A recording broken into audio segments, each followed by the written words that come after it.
Thanks for coming along today, Roger, to do the interview. Thank you. It's good of you. Could you tell us when and where you were born, Roger? I was born 16th of September 1947, Castleford, about 150 yards up the road from here. And what was it like as a kid in Castleford then, in the early days? Oh, it was a marvellous place to live. I went to school just over the back of the ground here, and this road down here, Weldon Lane, it was just full of houses and full of youngsters just wanting to play. And the game more than anything was rugby league, so everybody used to just go out and play rugby league. And then on the weekends and that, when Cass had a game, obviously as youngsters you tried to come down and find an hole in the fence to get in. And we always found one, might I add. Yeah. I think clubs understood that, didn't they? I think so. In that era, in the early 50s, you know, there wasn't a lot of money about. Mums and dads were working hard to just try to make ends meet, and the youngsters just got on with their lives, and you know, that was part and parcel of it, trying to get into the ground. Yeah, because like these days, a lot of clubs give these free kids tickets with an adult as well, don't they, which is really encouraging, because that's your future watching or playing generation. Yeah, that's true. And the only thing is that with our method, you know, tickets and anything to mess about with, you just went through it all in fence, so it might be a lot better. When did you first really play rugby league? Was it with your mates? Yeah, I would say so. And then a junior school down, Weldon Lane Junior School, I started at about 7 years of age, and we used to have inter-school matches. Nothing, you know, really hard. It was just nice and pleasant. And I played on the wing, and that's where I started my rugby league career. And what size pitch did they play on in those days? It was, well, it always seemed to be a full-size pitch to me, but I don't think it was. It was just down the road from the ground here. We used to walk from school, walk about half a mile to the ground, play, and then walk back. And I think it was a full-size pitch. Right. But, you know, as kids, I didn't remember anything like that. Except if you got a pass on your own line, it sent a long way to other end. Everywhere sent a long way for me. But even as a kid, though, you'd be very quick, were you? Yeah. And I played on the wing that night and scored a try. And really, that's what it all became about, just wanting to improve. You come down and watch, as I say, watch Castleford, watch the pros do it on a weekend, and nominate a player that were playing there, and that's who you wanted to be. And hopefully in the time to come, you get there, you'll be a professional and you'll play professional football. Were you even at that age looking at standoffs? Who were the people that you admired? Were they in a certain position? It was funny because as a youngster, when I just coming up, I mean, Alex a bit older than me, but I remember as something about 8, 9, 10 years old, coming down here and watching St Helens play Castleford in a cup tie. And Alex came out as scrum half, and you know, he was a big idol of mine, and that's somebody who I wanted to be, so that when we went up into the park playing the next day, I wanted to be Alex Murphy and things like that. Yeah. And it stands out with you, yeah. So I would say that Alex was a big influence on my career. People like Georgie Brown and people like that who I watched and enjoyed watching, and tried to emulate what they were doing. Because in those days it wasn't on the TV as much, was it? The rugby league. So no, very, very rare was it on TV when I was growing up. I mean, nobody really had TVs when I was young anyway, because obviously they weren't as popular as they are now. Yeah. But it was a good time to be. You used to just go out and play, whether it be on the street or you'd find somewhere just to play rugby or soccer and get on with it. Yeah, because there weren't the distractions kids have now with TVs, computers and all these games machines. No, it was just, you made your own entertainment, and I think in many respects, and I've said it many times before, that probably we were a bit lucky being brought up just after the war. I mean, there wasn't much about, but what there was, you made the best of, and people helped each other and got on with each other, and it was just marvellous time, and I enjoyed it, and I enjoyed all the camaraderie that I had through my life in rugby league. And that all started at an early age. I remember now, I still know people that I played rugby with when I was 7, 8 years old, and you know, we still talk about it, and that's what it's all about. Yeah, friendships for life. Yeah. Who encouraged you in the early days? Did your parents encourage you to play? Yeah, my parents encouraged. I also had some good school teachers when, as I said, when I went to Weldon Lane Junior School just down the road from here, Mr Turner. He encouraged me a lot and wanted to see me get on in the game. And then when I went to when I went to boys modern, I went to boys modern first, and then I was there a year, and then moved on to grammar school. But at the boys modern, there was a teacher, Don Whittaker. He took a really big interest in me. In fact, I still see him now. I saw him last week, and you know, it's still nice to see him. He'll be in his 80s now, and we still talk, and he's still... In fact, he used to come down to the ground here at Castleford, and he was on the gate for many, many years, because that's how he was steeped in rugby league. And it was just a marvellous time, and he just looked after me and kept me going, and things like that. And then when I went to grammar school, although it would be rugby union, Mr. Hughes took an interest in me and kept pushing me down that line. Because of course those teachers as well would be really chuffed to see you play for Cass and then OKR and Great. I think so, Britain. especially unfortunately Mr. Turner didn't live that long, but like Don, he lived that. He's still living, as we said, and he used to love it. I mean, even when I left Castleford and came down here with Old Kingston, he still made a beeline for me, and we talked, and it's just been a marvellous relationship through the years. And it's nice when you've got somebody like that that does show interest in you. Because as a kid playing as well, you'd have your moments where you get a bit downhearted. Yeah, you do. I mean, but it's same as anything else. You've got to get on with life, and you know, you win some and you lose some, and from an early age you've got to learn that to enjoy winning, you've got to take losing. Mm. Do you think as a kid you always wanted to win as well? Had you got that attitude? I'm sure about that. I think that was the attitude. I think I'm still the same now with my grandson, and he's only 7. But yeah, I think that's what it was all about. I mean, it's all right taking part, but at the end, I think you wanted to show that, you know, you could play this game and you could do what you wanted, and that's what it's always been with me. Yeah, it's a thread that goes through all the interviews we've done with the great players. That they were all winners. You know, and you know, most of them probably admit that they were bad losers as well.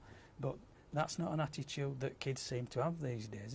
Do you think these days they reward them for coming second best too much? It could be like that. I mean, some of the kids you see playing, some of the reactions on the television when referees give some bad terminologies, and they seem to take it the wrong way. We were brought up the other way.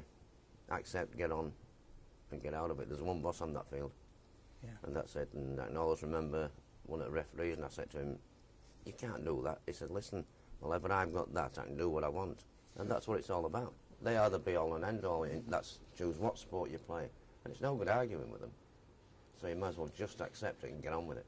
Yeah, and the problems, of course, the refs have now is there's 12 cameras at a game, and it makes it very difficult for them. Yeah, it must be difficult for them, and there's times. I agree with what you said there, but there are times when there's a referee stood not a yard from a try being scored, and he goes to the screen, and I don't like that. I think that's not a very good thing. And the other thing in our game, in the modern game today, I don't like is this business.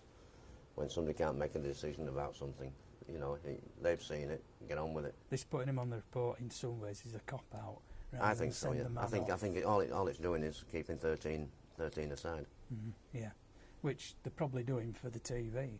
Probably, but that's not the game. No, because if eventually that guy's banned, it's the people who gain in the next game that his team plays, not you. Well, this is what I've always said about the sin bin. I think the sin bin in football would be absolutely marvellous, because the players would be penalised for what's happening on that day, not what's at the moment. They'll get 2 yellow cards, and it's a team 3 weeks down the line that's going to benefit from it. But if you've got it in football now and you say, OK, go and have 10 minutes with your manager and explain to him. Yeah, but at football, it's disgusting the way the players carry on at a referee, because they just crowd round them and virtually attack them if there's a decision. Whereas in rugby league, we still have that thing that we respect the referees in a lot of ways. Yeah, well, there'll be a lot of rugby league players sat on the backsides on the touchline, sent off if they carried on like some of the football players. But I think it's in their own hands. It's the governing body that's got to be responsible for that. And somebody's got to say, get on with it and let's cut it all out. And it wouldn't take long to cut out. No. Well, it used to happen in rugby league, didn't it, that some referees had come and they just awarded penalties for the first 5 minutes all the way through. But after that, it settled down and the players used to play the game then. Because you test referees, I suppose, in a way. I think that's your life in rugby league. Yeah. That, you know, you've got to go onto a field and you've got to see just how far you can go. Which school team did you play for first then? Weldon Lane Junior School. And did you have success as a junior team, or did you measure success? It wasn't like that then. I mean, Just games. We were under 11-year-old, and all it was a game. You turned out. I mean, it didn't even matter who you played. You just turned out and played. You were all in. I think it's about only time you're regimented into having the same colour shorts and same coloured jumpers, and represent your school, and that was it really. Do you represent the Castleford area? Yeah, in the intermediates, which was when you went on to like boys modern, you had 4 years, 1, 2, 3 and 4. Intermediates was year 1 and 2. They had a town team that used to play other town teams like Leeds or Wakefield or things like that. So would that be like the 11 to 12 age group? Yeah. So I represented Castleford at that age group before I went to grammar school. Right. But when you went to grammar school, did it Rugby league stopped then, yeah. It stopped. That was rugby union then, yeah. Right. And how did you go on in that? Were you equally as good in rugby union as you'd been in league? Well, I enjoyed playing it. I never got tackled in 3 years. I had a good kicking game, man. Yeah. I enjoyed it. I enjoyed the experience in rugby union. I enjoyed the players I played with, and I also think it helped in the game of rugby league, because it did develop some skills that I wouldn't have used in rugby league as a youngster. Yeah. As I said, like the kicking game and things like that, and the little chipping game and points like that, which I employed in that, and I enjoyed it. But as I said, I was a youngster playing sport, and I used to enjoy any sport whatsoever. I just loved PE, and that was what it was all about, whether we were in the gym doing gymnastics or anything like that. I just used to love it. I used to love playing tennis and table tennis and things like that. And did you find you were an all-round sportsman as well? Was it good eye-hand coordination? I thought that till I took golf up. Joined the club. Yeah. Then I found I was slicing like hell, and then all of a sudden I had 2 or 3 fingers off and I stopped slicing. I thought if I'd have known about that, I'd have had them off 20 years since. But mostly, yes, I did find that I was reasonable. Well, yeah, just a bit more than reasonable at a lot of sports. And I used to enjoy them. That was the main thing, that you could just get out and enjoy it. Yeah, because in those days, would you be out nearly every night with your mates playing one every game night, or another? Yeah. You go straight home from school, you throw your satchel inside and off you went out, just playing. Yeah, well, when you were at grammar school, did homework spoil that a little bit? I better answer this right, and don't want all these kids not doing their homework. I had my moments, I must admit. Priority was sport and then homework, which probably shows because I left grammar school without 1 qualification. But then I realised I went then to be an apprentice electrician at the coal mine just up the road here, and that's when my schooling started in earnest. And I finished up with an HNC honours in electrical engineering, but it took me about another 5-6 years after I finished school. So that's when I worked hard. And when I said worked hard, then we used to be up at 5 o'clock in the morning, do a full shift down the pits, and then come home and go to night school. You know, and do 2 hours there and a lot of homework from that, and then back up again the next day at 5 o'clock and off you went again. So it was hard work then, but I enjoyed doing it, and I enjoyed getting the qualifications at the end of it. And at that time then you'd be playing rugby, wouldn't you? Because what a lot of people say to me, and I can remember as well, that the first time anybody really saw you was on when ABC TV it did those junior matches. Junior matches, yeah. I can always remember my father saying to me, "Come in here and see this kid playing for Castleford." He says, "Nobody can get a hand on him," you know. They were. I was very, very lucky that I happened to be about that year, because that was the only year where it was ever run. And I just can't believe it, because the amount of interest that was shown in it, and people today, 50 years on, still say, why did they only do it for 1 year? And it was that popular, it was unbelievable. And a lot of good players came up through that.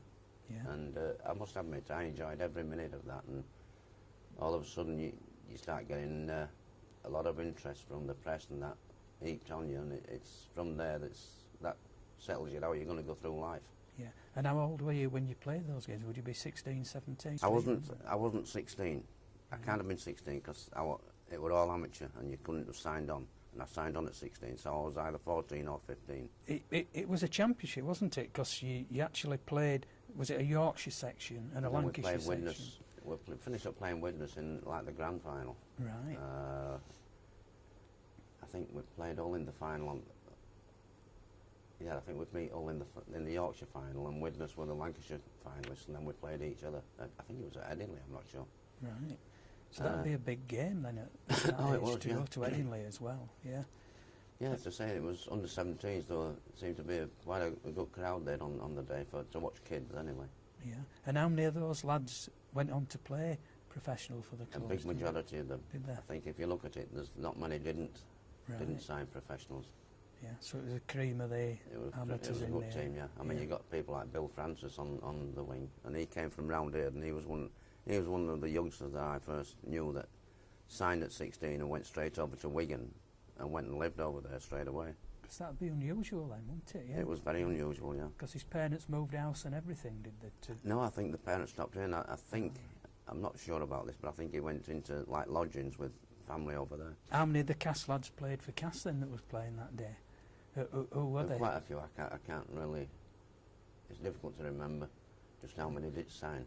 So there weren't many of that team that didn't sign. I think there were only about one out of 15 that didn't sign on. Right. But most of them went round and about Keighley, Cass, Featherstone, Leeds. We went all over the place. Yeah. Huddersfield. Yeah.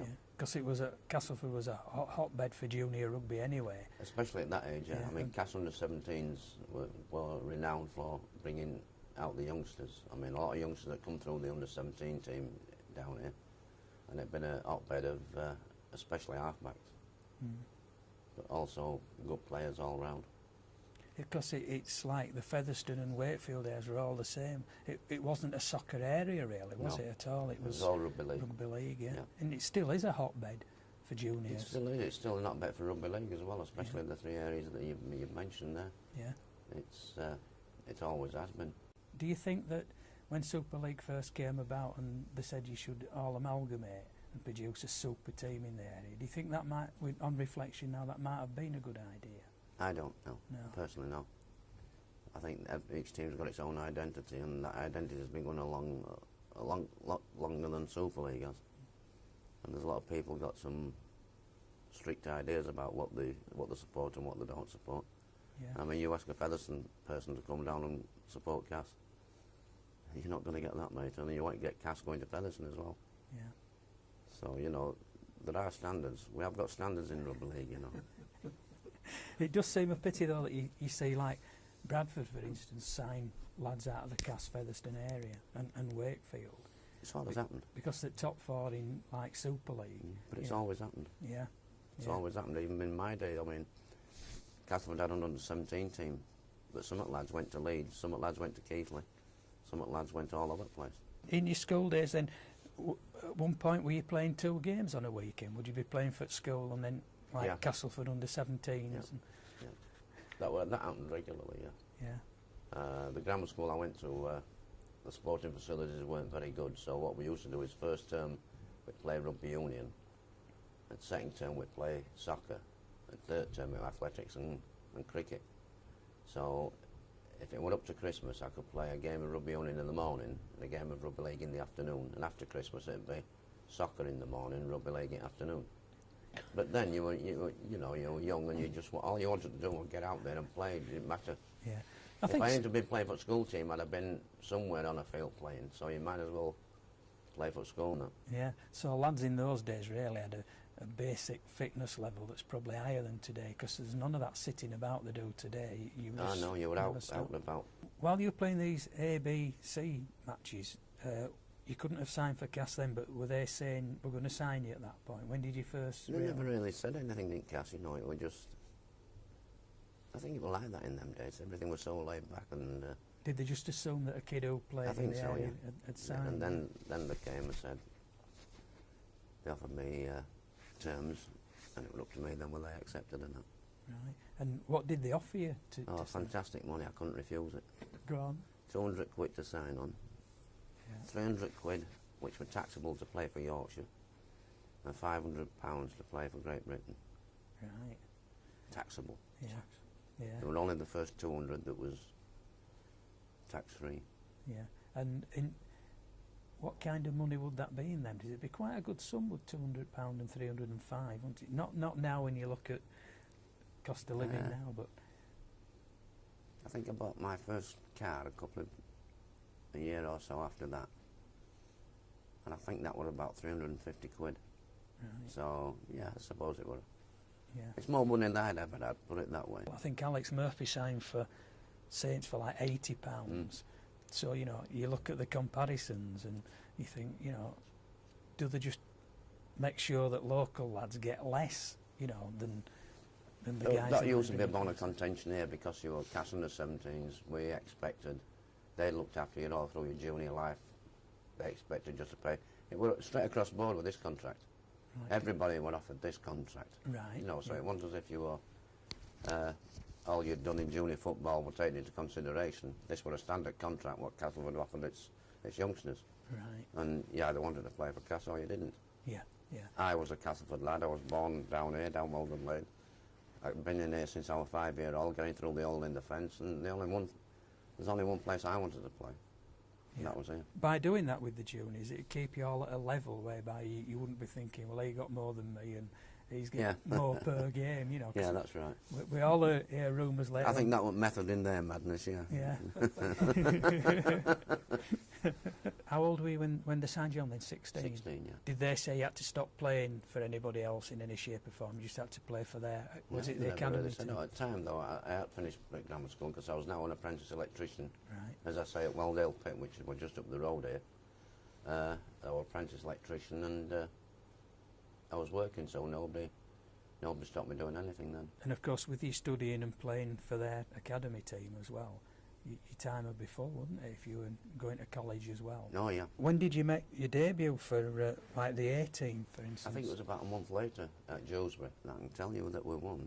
But it's one of them things, you know, you just get on the bus wanting to get there, get off and get on field and let's play.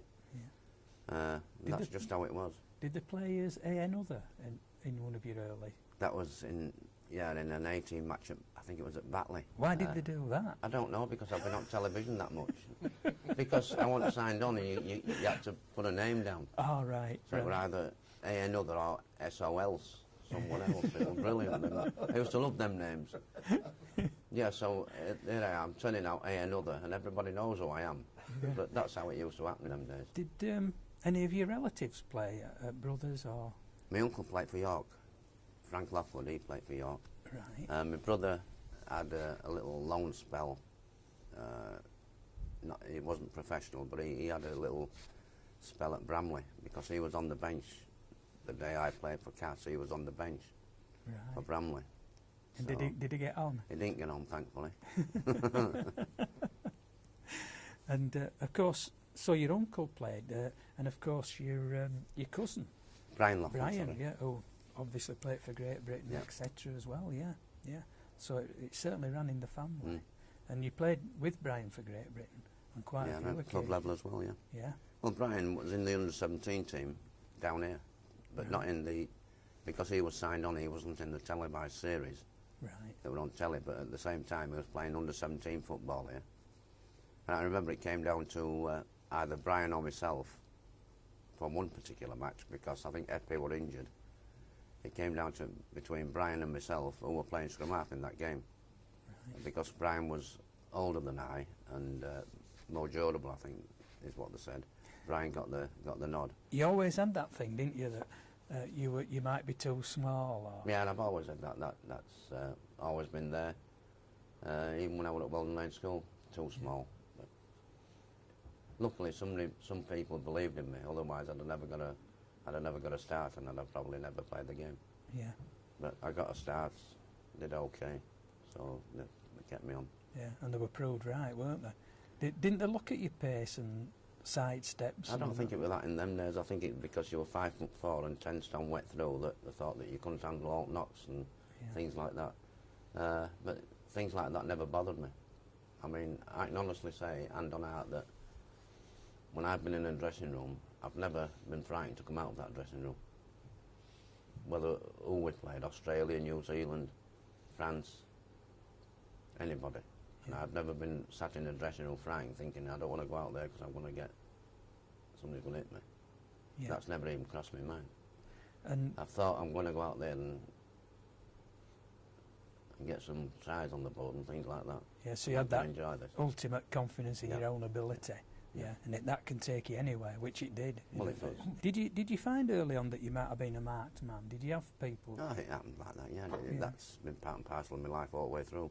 Yeah. Right from that televised series on TV, from there onwards. I mean, there were all those people wanting to settle a score. There's no score to settle, it was just that I'd been on television and they hadn't. That they wanted to show that they could catch me Or stop you? and stop me. Yeah. Yeah, and it was always there. And I think that might have helped me a hell of a lot in my career. That all of a sudden you start learning how to get out of the way and learning how to do things so that you don't get hurt. And I think that stood me in good stead, to be quite honest. And it's a compliment to yourself as well. If Yeah, they've I got to thought about stop it, you. Yeah, I thought that way as well. Until somebody actually catches you and you think, bloody hell. But that was, luckily, that was very, very seldom. Yeah. Did you find, even in your early days, that like the prop forwards and some of the forwards would look after you as well? Oh yeah, I mean, you know, let's tell that, and I've always said this, that some of my best mates in this game are prop forwards. I always know who to talk to, right. It's same as when I've always said when we've talked about, you know, the old adage when you played Australia and you used to have all these brawls, what happened? I said, I make sure I were in middle. He said, ah, that's brave, ain't it? I said, no, not brave at all. It's just being sensible. If you're in middle, nobody's going to hit you. And when it all breaks up, they're all walking away, so you just come out smiling. Yeah. It's when you're not outside, that's when you're in trouble. Yeah. And you see them run in and hit somebody that's not looking, but don't they can't you? hit you in if you're in middle. No, true. So always get in middle. Remember that, boys. And when you signed on, you say you got the £200, but didn't Leeds also come in for you at that Yeah, time? Leeds came in, and I think they threw about £1,000 on the table, but Yeah. wasn't to be. No, you were a Cass lad and that, Yep. wasn't it? Which a lot of people admire you for. Mm. You know, it's great when it's like at any team where you watch Bradford and a Bradford lad comes through. It's great. Mm. It's great to watch. And of course, when you signed, then you had one big problem, didn't you? That you had Epworth and Hardesty. I had no problems at all. Epworth and Hardesty wasn't a problem to me. No. That were a problem to coach. Nothing to do with me at all. I was very, very happy. I'd play anywhere. As a 16-year-old, you want to play anywhere. And I could either play scrum half, stand-off, if one of them were injured, or I played on the left wing, which I enjoyed doing. It gave me experience of being on the field in different parts of the field. I was just a 16-year-old enjoying himself. Yeah, and learning. And then I all became a the time. 17-year-old that were enjoying himself Yeah. and earning money. Mhm. Yeah. But the money side of it wasn't a lot to me. I just wanted to get out there and I wanted people to know it's Roger Millward that's playing. I must admit I was very, is that big-headed that way? I don't know. But Well, I think it's confidence, isn't it? I just wanted to know that I enjoyed playing this game and I enjoyed being a Cass lad and I enjoyed playing for Cass. Yeah. I think all the great players have that kind of attitude of they strut a little bit, don't they, because of how good they are, and that's good to see. You know, Yeah. You think that guy's confident. As long as you don't take it too far, Yeah. that's what I've always said. I just want, I am who I am. I'm Roger Millward. I come from Castleford and especially Walden Lane. At times, actually, when you were playing in the A team, you were drawing 2,000 crowds because you were playing such good football. And that was the other, yeah. I mean, it was a good A team, was that? Some good players in there. And it wasn't just because of me, it's because there were other players within that A team that were really good players, and they played a good brand of football, and we played a lot of football in the A team, and it was just a good team. Were teams less defensively minded in those days? Oh Yeah. no, I mean, we weren't anyway, because our coach used to play hell with us if we missed tackles and things like that. Oh, good grief. You know, that was the big thing then. Yeah. The thing in our days really was, let's make sure that they don't score.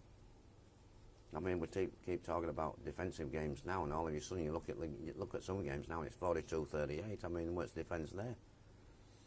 You know, so you've got to look at it sensibly, but I can always remember in our day, let's stop them scoring, let's stop it, and we went to great lengths to stop them scoring.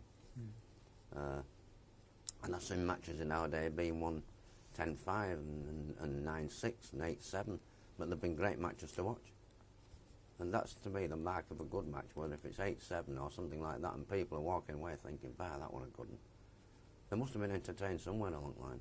You see those games every so often, don't you, where it's just end-to-end scoring, and you can't understand why, but it must be mentality at players that must suddenly switch into attack, and don't worry about the defence. Switch into other mode, don't tackle. Yeah. And that, you know, it's one or other. Yeah, yeah. So you made your first team debut at Dewsbury, Crown Flat, and that was only like 2 weeks after your 17th birthday. Yeah. How did you find the game once you got into the first? Was it faster? Yeah, that's what you found on your way up. You found from under 17s to 18 was faster, from 18 into first team was faster, and then as you progressed in later careers, Yorkshire became faster. Great Britain was the ultimate. Yeah, and so it's whether you could then take that step up each time. Did you have doubts at any time? Did you ever think, oof? No. No, you just knew you could do it. I was confident that I could get out. I mean, yeah, I was confident. There's no two ways about it. I knew I could get on that field and do a job. All I wanted was chance. And that's been, in the early days, that was the biggest mark. 5'4", 10 stone wet through. Am I going to get the chance? But as I said, there were some people that did believe in me and gave me a go. And I've got to thank them for that. And when you got in there at 17, was it to replace Hardesty or Epworth? Somebody was injured. I can't remember if I think I played scrum half that night, so it might have been Eppie that was injured. Right.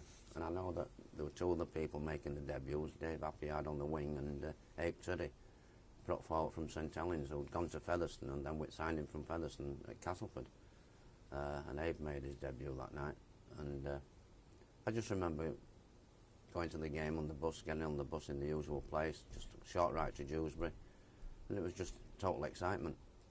But all of a sudden, here I am, playing for Cass. Yeah.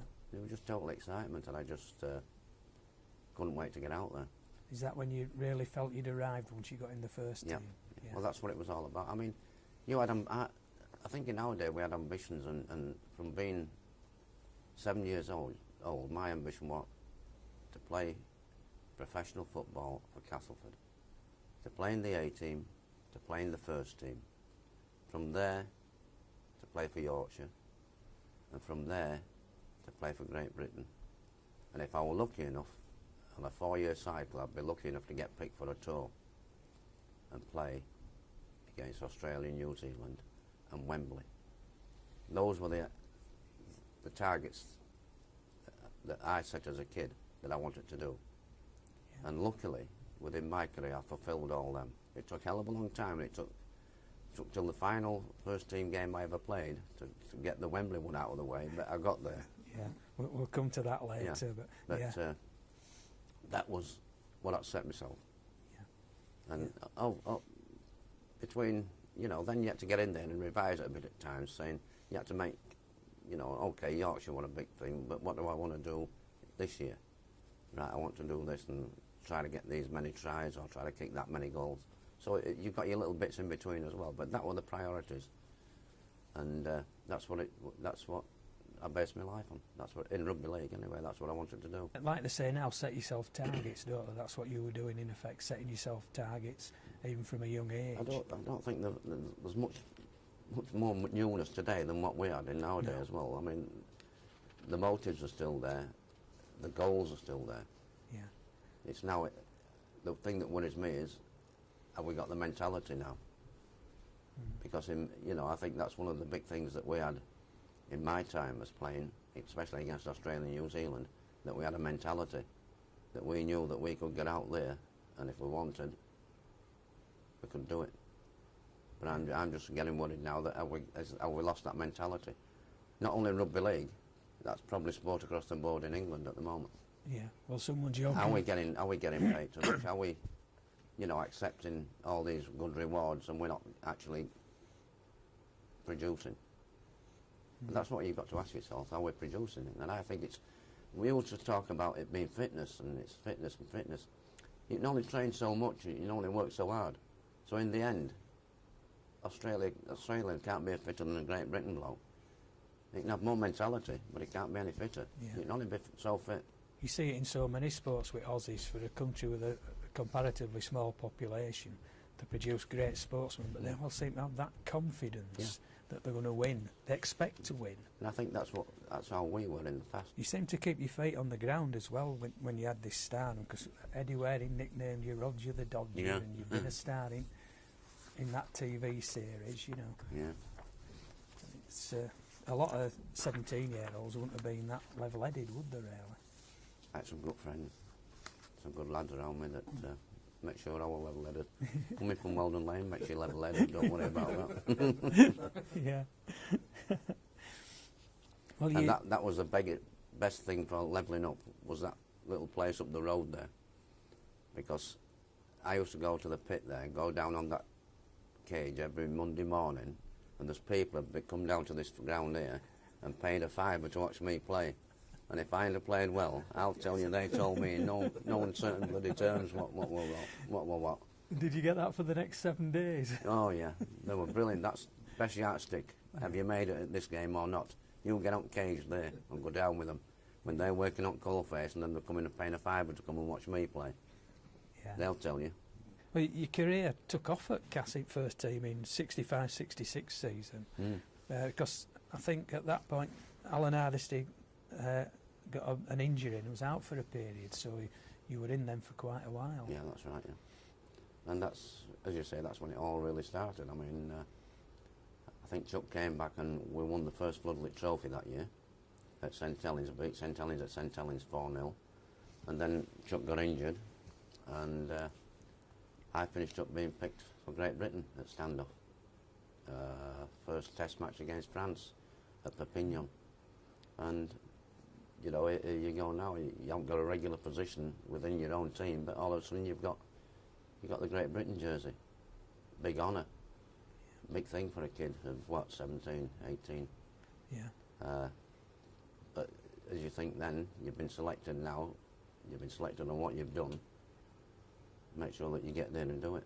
Were you picked as sub and you didn't get on? I didn't get on. That was at Perpignan, yeah. Yeah, and then there was a thing with Cass, like you said, £500 for playing for Great Britain. And when you came back... That was different. That was when New Zealand were over in the 60s. 65 it was, against New Zealand. 65, I got picked as substitute in all 3 test matches.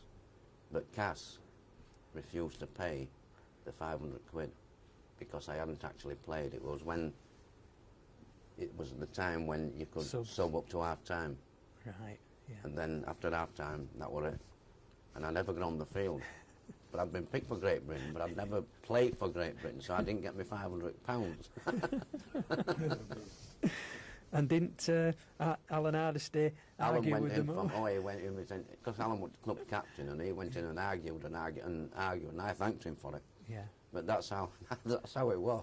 It was brilliant. But when you think, I mean, I was a kid, 17, 18, there's £500 there. Yeah, yeah. No, you didn't get it, mate. So, yeah, you settled into the team then for quite a while. And you played in a Yorkshire Cup semi-final against Hunslet. And you were scoring. No, that was at Hunslet. Yeah, I was on wing that day. Right. Left wing. Yeah, I don't remember that. We got beat at...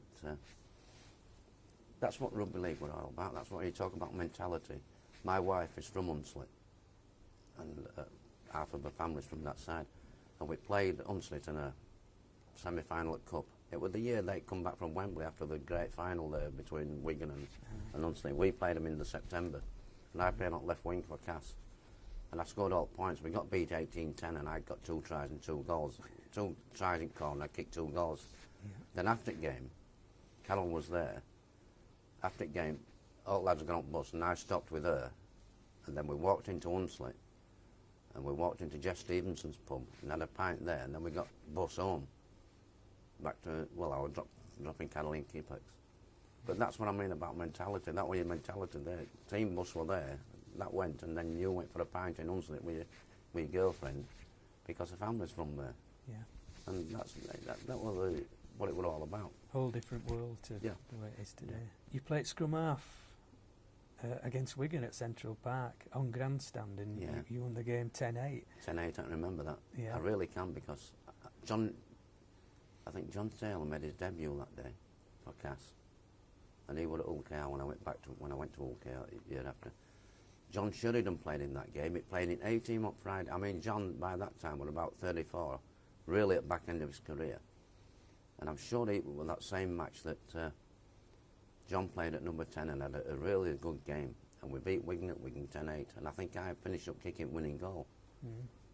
And I remember, because Wigan were a good side at the time, it wasn't very often Cass went over there and got a result. And didn't something peculiar happen in that game? That Billy Boston had to separate you and Oh, their scrum yeah. half you were fighting? Yeah, it wasn't it now? Fighting, I don't know if... I think Billy just got hold of us both and just lifted us up. Said, come on lads, and pull us back down. We were like two toys. Get on with it. Frankie Parr, wasn't it? That's it, Frankie Parr. Yeah, Frankie Parr, yeah. Yeah. And That joke about Billy, when I went to tackle him, and he went straight up at top of me. I said, what did you say? I said, I'd apologise for being in his way. They're so fast and strong. Oof. Yeah. My goodness. A lot of people rate him one of the greatest players ever, don't they? I was lucky enough to play against him and play against somebody like Vince Corellis. I was lucky enough to, at least of Neil Fox, I played against them. I was lucky. Yeah. Yeah. Because they were good players. And did you learn a lot from playing against players? Did you You've know got to do things? it. Yeah. The way that they do things, the time that they've got, it's... I mean, if you watch them and you can learn that much from them. You really can. Yeah, yeah. Because they've been through what you were about to go through, haven't they? And learnt a lot. In '65, you played for Cass against the New Zealand tourists down it, and you only lost 6-7. 6-7, yeah, I missed out goal. Did you?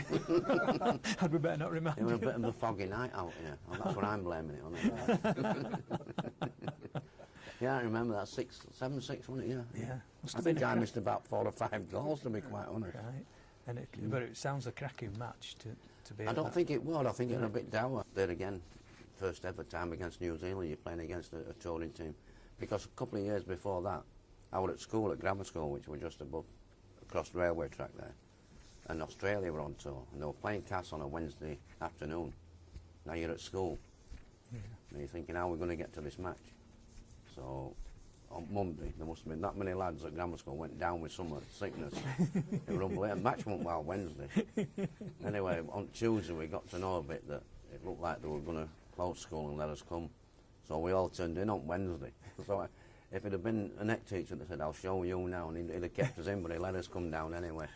And we came down here, and Cass actually beat Australia on here 13-12. Right. I think Frank Smith scored a try at last minute to win it. And you stood there, and again, I'm playing for under-17s at the time, Cass under-17s, because I was about 14 then, 14, 15. And you looked out there, and I thought, that's what I want to do. Next time well, not next time, but I want to play against the touring side. And that was in 63. And in 67, I was playing test football against them. So in 4 years, you've gone from a schoolboy jibbing out of school to watch them, to being in tests playing against them. Yeah. And that's well, like the fairy tale coming true all the time. And I was lucky. That's what happened to me. And those were big matches for clubs, weren't they? Oh, we don't get that now with Tri-Nations. No. They don't come and play at clubs. I think the thing is now, I think it's sad really that these lads today are missing out on tours. I mean a good tour, a 3.5 month tour, like, you know, we went on. Because you play your club sides, you play your country sides, and you play your state sides, and you play your test matches. And you're away for 3 months. And you're living together and getting to know each other. And it's a marvellous time. Marvellous friendships built up from them. And then all of a sudden you're going out and playing together. And I think that's what's, you know, we're lacking that today. And I feel sorry for these lads, because they're never going to see that. They'll see these Tri-Nations where they nip over for 2 or 3 weeks, 5 weeks. But it's not like being away from home for 13 weeks. And playing 30 odd matches you'd play, wouldn't you, in a 2 month period. Yeah. Yeah, it's a lot of rugby. But you blend together and you get to know each other and become a stronger team. Yeah, that's what I'm saying. You're living together. You're going up to laundrettes together to put your clothes in, washer and things like that. All little things like that that just go on and on and on, and it's brilliant. I mean, You get with lads now, like at Lions dinner, you start talking about old times and laughs that you have, and you're just reminding yourself of what the hell went on. You know, you could write a book. Things they didn't report in the press in those days as well. I think we'd better leave it there, don't you? Yeah. Yeah. There was some fun, and there was some really funny times, really funny. Well, a bunch of lads together, it just happens, doesn't it? Yeah. Fancy being tour manager. Oh, that was a good job. Yeah. Well, tour managers used to get some stick, didn't they, from players, you know, they told us on other interviews. So in 1965 you were picked as a sub for Great Britain against New Zealand. Yeah, that's when that 500 quid's worth with that. Yeah, that was it, wasn't it? Yeah. But, you know, it's a step up, isn't it? All of a sudden you're stepping up quickly all the time, well before you probably thought. Because just before that I played my first international under 24s against France at Oldham. Week before that, in a week, I played under 24 football and was sub in full test side. Ah, yeah, because you subbed for Great Britain against New Zealand a few days, a week later. So I played on, I think it was Tuesday night or Wednesday night, I played against France under 24s at Oldham, and then gone home and gone into camp on Thursday with test team to play against New Zealand on Saturday.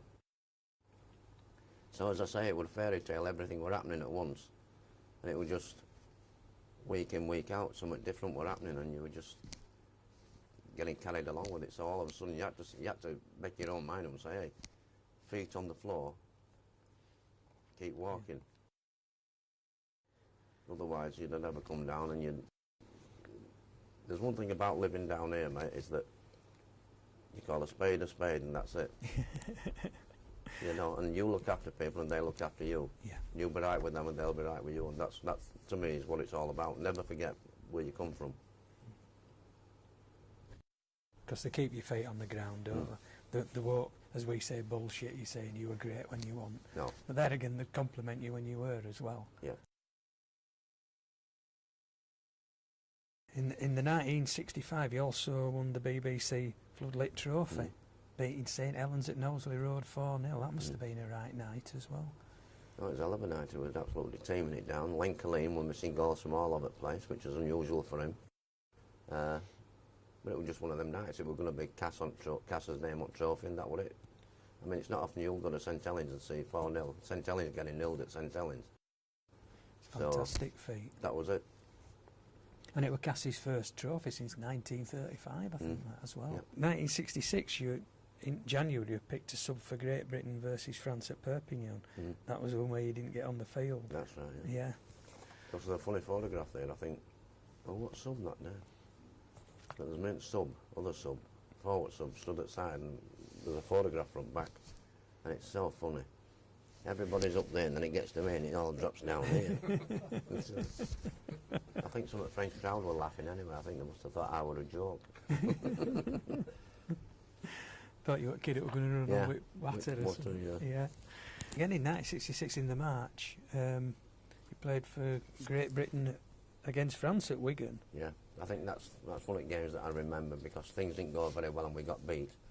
And they were picking touring side that year to go to Australia for 66 Tour of Australia. And you partnered Alex that day, did you? That's right, yeah. Yeah. But when it came to actually picking the tour squad, I didn't get in. Alan got in, Alan Hardesty. Tommy Bishop was in there, Willie Aspinall from Warrington. So I didn't make it.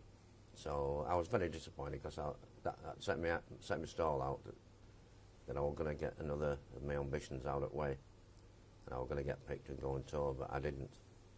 Probably at the time I didn't think it did me any good, but when I look back I think it did me a hell of a lot of good. That you're not going to just get everything put on your plate. You're going to have to work a bit harder, mate. And that's, you know, that's one of the things I got out of that. But that was a day when there was a funny incident when the guy on the door at the stadium wouldn't let you in. Yeah, that's true, is that, yeah. I'd gone with my dad across there, and I got out, he went in car park parking it. Look, we've got a car park actually to get up the car park, but we parked it up, and I'm going to the door, and the doorman stopped me and wouldn't let me in. And I said, I'm playing. He said, go away. And luckily Eddie was there, Eddie Wading. And he said, he is. He's playing. Oh, he said, sorry, mate, they didn't let me in there. It was so funny, I thought, yeah, well, I stood outside here, come to play my first international, I can't get it ground. I can't fault him because, I mean, I was 5'4", 10 stone wet through, and I've got a bag with me, I'm coming to play against them. Well, I thought to myself, what would you think? I thought, you know. And you lost that 4-8, and as you say, you wondered if it ruined your chances of going I think it on had something to do with it, yeah, because things didn't go well on day. I don't think me and Alec hit it off at half-back. You know, it was a game, stop and start, and never really got going. Yeah. We got beat against France, so I think, I don't think there were many in that side actually got selected on tour. But anyway, as I said, that made me realise that if you go in places in this game, you've got to keep working from a day-to-day basis. Yeah, yeah. But it did split all the experts, didn't it, at the time, discussing I think so, it, yeah. They were all saying, we think that should go, we think they should go, we think they should go. Yeah. Yeah. Yeah, and it caused a lot of interest. Because they came up with that expression that if you're good enough, you're big enough. Yeah. And it's the same, if you're good enough, you're old enough. Yeah. Well, when we talk about your 1966 team, obviously they all remember Epworth, Hardesty and Millward, but who else were in the cast team at the time? Because you were a good team. You know, who were your forwards? And Johnny Watt played, Clive Dickinson, Bill Bryant. People of that ilk were playing at the time. Yeah. All good players. I think Al Bryan had started playing by then. Just great players, and I mean, you talk about Johnny Ward, his hands were brilliant. Bill, as an attacking forward, well, there was second to none. I mean, he was a massive fella, still is, and some of the times watched him play. Just great players about. Clive Dickinson, probably one of the best uncapped hookers in the game, because he was some player, very, very hard and good player.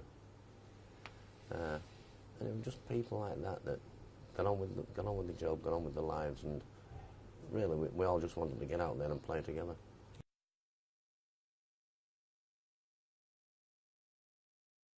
So then in 66, Cass decided they couldn't keep yourself, Hardesty and Epworth. Tell us how that came about and how they broke that news to you and everything. It was the time 66 when Chuck had gone on the tour to Australia and New Zealand, and he'd had a hell of a good tour. And I can always remember at that time the local mines used to have set holidays. Now a set holiday was the first 2 weeks in August. So I'm at home, first week in August. Mum and Dad had gone away, they'd gone to Blackpool, I think they'd gone. And I was due to go to Blackpool on the Saturday. And I was just painting in the room for them, and all of a sudden a couple of cars pulled up outside, and out got Bill Brox up and Ronnie Simpson. And I thought, oh, what the hell do they want? So up they came to the house, knocked on the door and came in. And really they just said to me that Chuck had a marvellous tour of Australia, and they think I should go. I said, fair enough. They said, well, there's been a club interested in you, and we think you should go. And I said, fair enough. Okay, I'll talk to them, we'll go from there. So it was, right, we'll set it up and off we go. And I said, well, don't forget, I'm going to Blackpool tomorrow. So whatever's going to be set up is going to have to be set up over in Blackpool.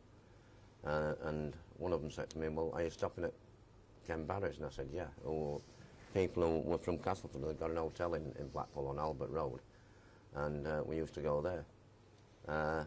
So as they're walking through the door now, I just said, well, if you don't mind, can you tell me which club is interested in me? Because they hadn't bothered to tell me that bit. And it was Old Kingston Rovers. So off I went next day to Blackpool, got a phone call in the hotel from Old Kingston Rovers saying, could they come across, could a delegation come across and talk to me with a view to signing? And I said, yeah, no problem. So about 6 of them came across. We sat down in the front room of the hotel and just discussed it, and then I decided that Yep, I would go to Old Kingston Rovers. Everything was settled. Just about from then, as far as I was concerned, I'd signed and that was it. I was an Old Kingston Rovers player. Disappointed probably because I'm a Cass lad. That's the only thing I ever wanted to do. I played for Cass. I played for 2 years on the wing, both half-back positions. Played for Great Britain, played for Yorkshire from Castleford. I had no worries. I was only a young un, plenty of time to go. But obviously, Cass thought they couldn't accommodate Chuck, Eppie and myself, so I was the one that went. Do you think they needed the money as well in some ways? I don't know that. That doesn't really interest me. No. The money part of it isn't interesting to me because what was interesting to me is I'm Roger Millward, not 6,000 quid. Yeah. You know, and I've always said from that moment in time, I think it's the best thing that ever happened to me. Because who knows what would have happened in the game if I hadn't gone to Old Kingston Rovers. I know what did happen to me, and it was a hell of a trip. It's like they say, you can't have any regrets really, can you? You No. can only do the thing you did. The only regret I had is the way in which it was done. That's all. Yeah. But it didn't change my respect for Castleford as a team, and the players as players, and the supporters as supporters. There's nothing to do with them. No. It was just something else that it was to do with. Yeah. And when you arrived at Old KR, Colin Hutton was the coach. Yep. And I suppose he had quite an effect on your career because he was team manager for Great Britain as well, wasn't he, in your era? So how did you get on with Colin? I got on great with Colin. I from the word go right up to like present day, I've always got on with Colin and his family, Marjorie and Susan, and I've always been like part of the family with them. And it was just like that right from word go. I mean, he looked after him right from the start, talked to me a lot.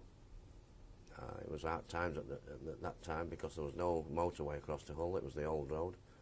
I was working down a pit at 5 o'clock in the morning, getting home at 2:30, walking a couple of miles to pick a lift up to go through to Hull to train, getting back at 12 o'clock at night, up at 5 o'clock to go to the pit again. You know, it wasn't easy, but it made you get off your backside and do something with your life. And I think that's again what helped me in my rugby league career and just life in general. Yeah. But to do anything, you've got to commit yourself, and you've got to do it properly, because you can't commit yourself to play for Hull and not do it properly.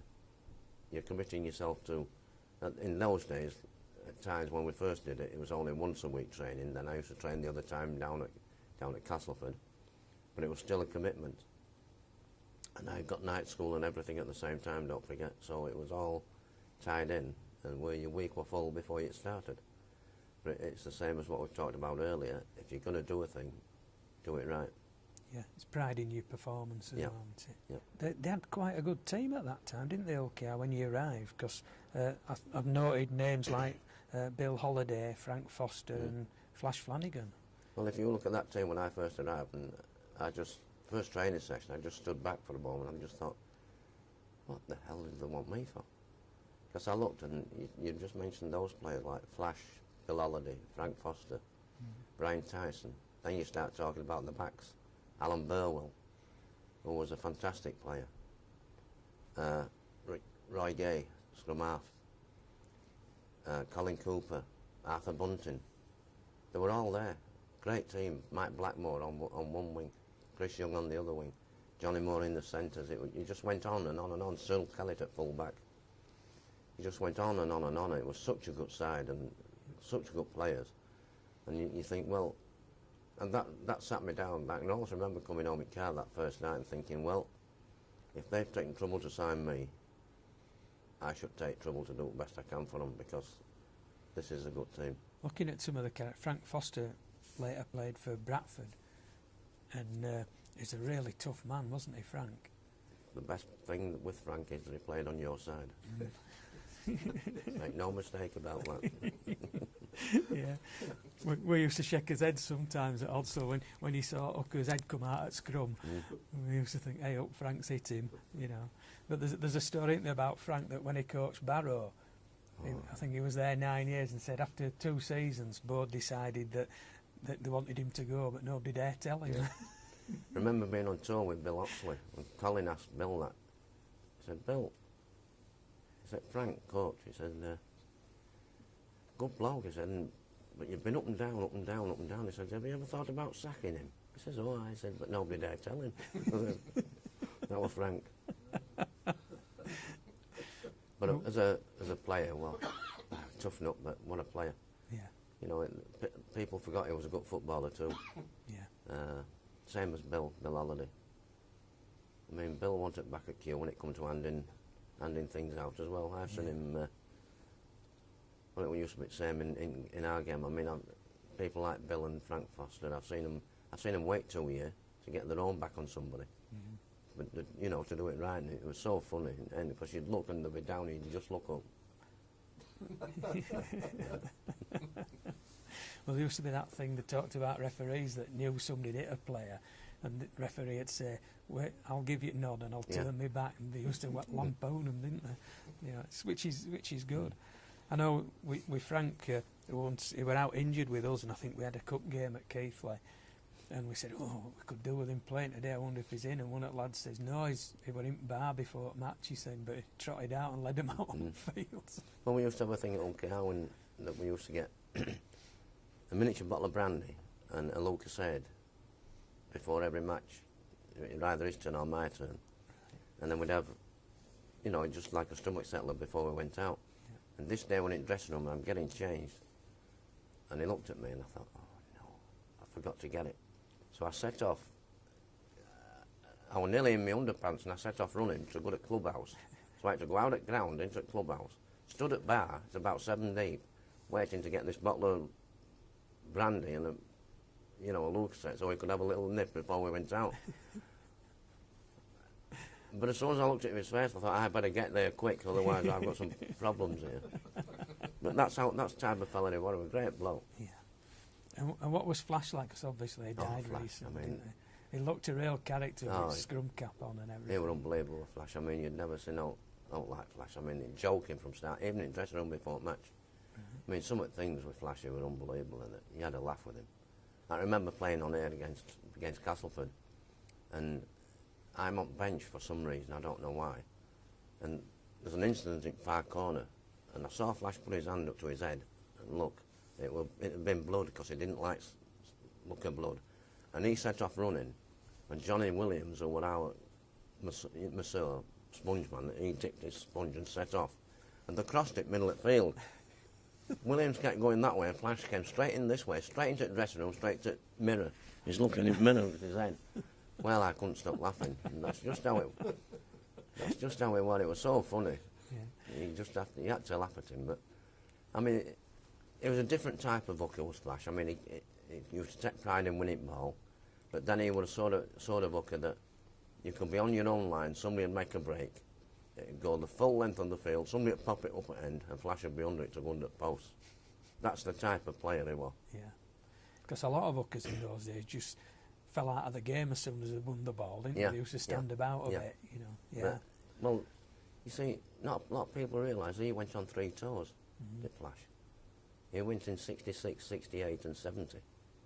Now, you can't be a duck egg if you go on 3 tours, can you? You can get away with it once, but not 3 times. So he must have had something. He must have impressed somebody. When you arrived at Rovers, you had some hot competition, really, for standoff. Was it Mike Stevenson and Alan Burwell could play there as well? Alan Burwell, yeah. So I knew, you know, it wasn't going to be easy. If I were going to get into this team, I had to play a bit. And it got a bit worrying after the first couple of 3 matches because I hadn't really finished a match. Right. I played at Hunslet in my debut, didn't finish the match. Played some week after, and I remember 3rd week going up to Workington. And after 7 minutes, they carried me off. And I woke up just coming into Leeds. The trouble is, it was Tony Major that had hit me, and he was one of our players. I'd gone into tackle, I think it was their standoff, I forget his name now. Phil Kitchen, I think it was. And Tony had gone in because he owed him one. And he went to hit him, and he missed him and hit me. And luckily my dad had gone up in car. And he brought me home, and I woke up just coming into Leeds. It was unbelievable. Yeah. So I bet I bet supporters thought, oh, the hell we got here, and he hadn't finished a match. There were 3 matches, and I ain't finished one. And it was getting at me a bit, you know. I thought, I must finish one, at least. Anyway, things after that just started happening, and from then it was just that way. Yeah. There were a few times in between where it were a bit, you know, the team fell away a bit, and then it came back again. You won the Yorkshire Cup with them in that year, and they hadn't won that. Won that for 37 years. So, you know, it was starting to go for OKR. You and the team had a good year, actually. You were setting records, weren't you? They were top scorers, the team. They had best defence, finished second, which were the best for 40 years. Yeah. So it immediately climbed up. It was a good team straight from outset, you know, and it was just finding its feet. Yeah. And, I mean, they played some good football. There were some good players in that team, and they played some really good football. It was just a pleasure to play with them. Yeah. So in some ways you've been lucky at both, haven't you? I've been lucky. As I say, there were a few times at OKR when we went from being that type of team, where we had a few years that we weren't like that. Yeah. You know, we were in transition. But did they kind of sell some of your players on? Yeah. And that was hard work then. But then when it started coming again, it was, well, there was only one place to be, really. Because you were the top team, really, in late 70s and 80s, weren't you? Yeah, real top team. In 67, then, you played against the Aussies. And you beat them, actually, at Craven Park, didn't you? Well, when people ask me about what's the matches you remember, there's 3 matches that I do remember. And that's one of them.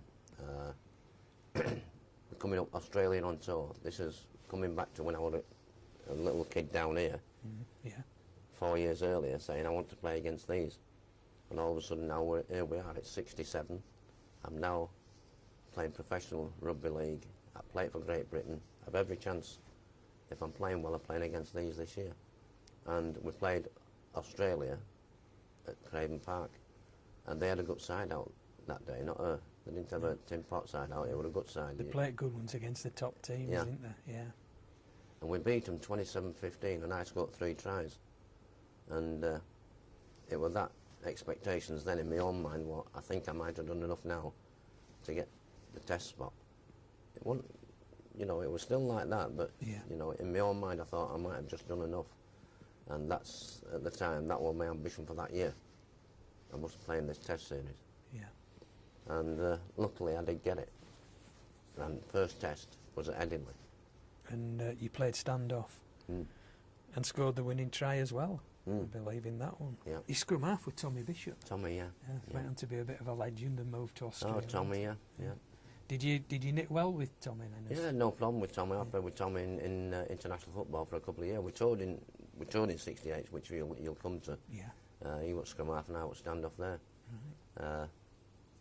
A good player, Tommy. Nice fella as well. Was he famous for trying to referee games as well, Tommy? He was always onto the ref, wasn't he? It also amazed me how he always just picked somebody at 6'6" to hit. And then get it back at forwards then. Yeah.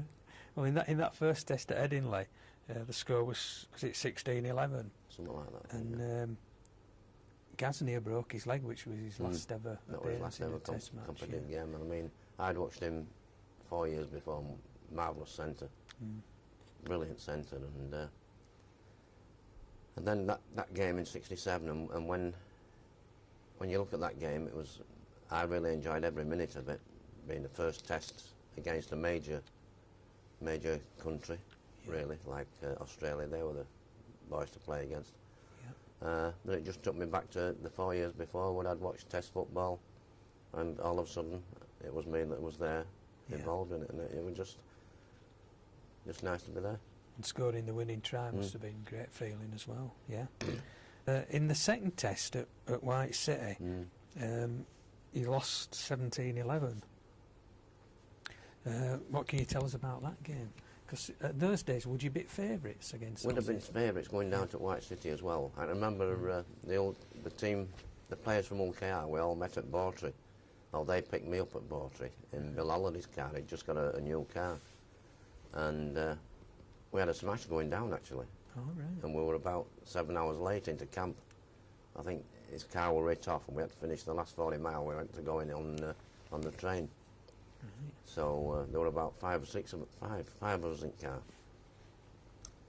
We were late into camp, and then we actually don't remember a lot about the game. It wasn't a very good game, and the White City.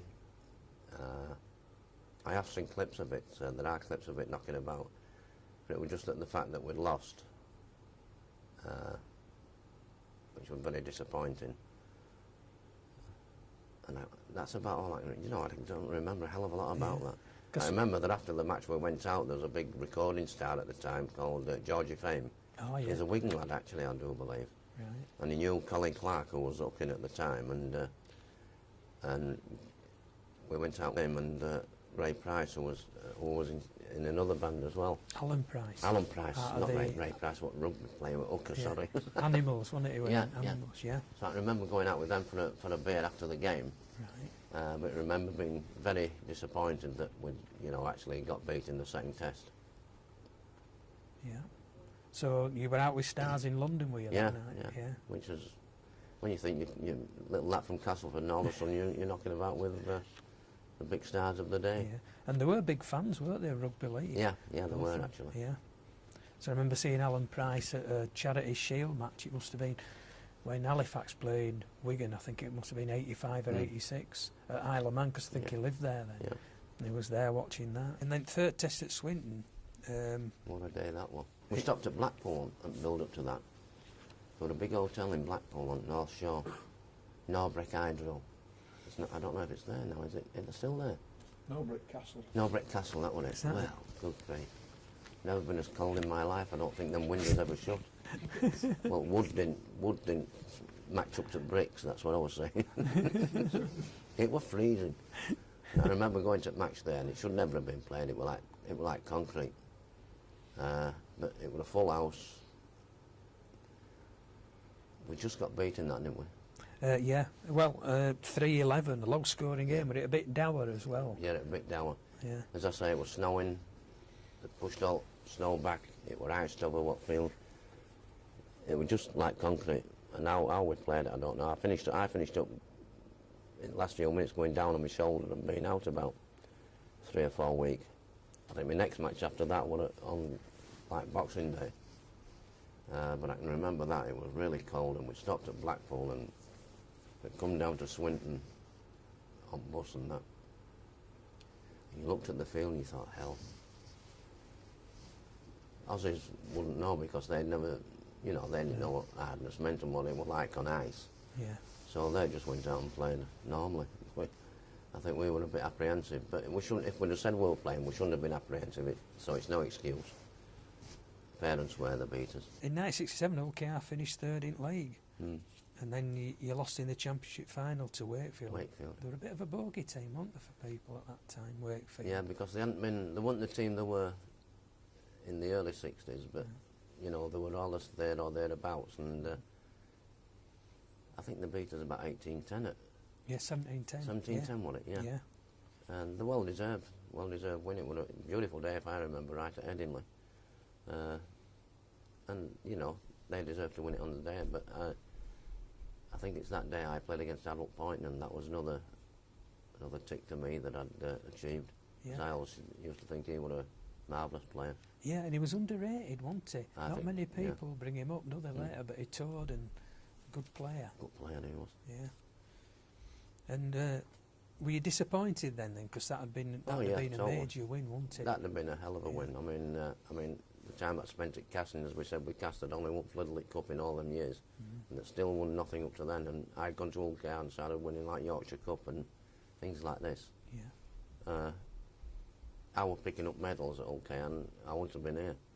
So it was a big game for me. It was very, very disappointing, because it was really the first major final that I've been involved in. And lost, yeah.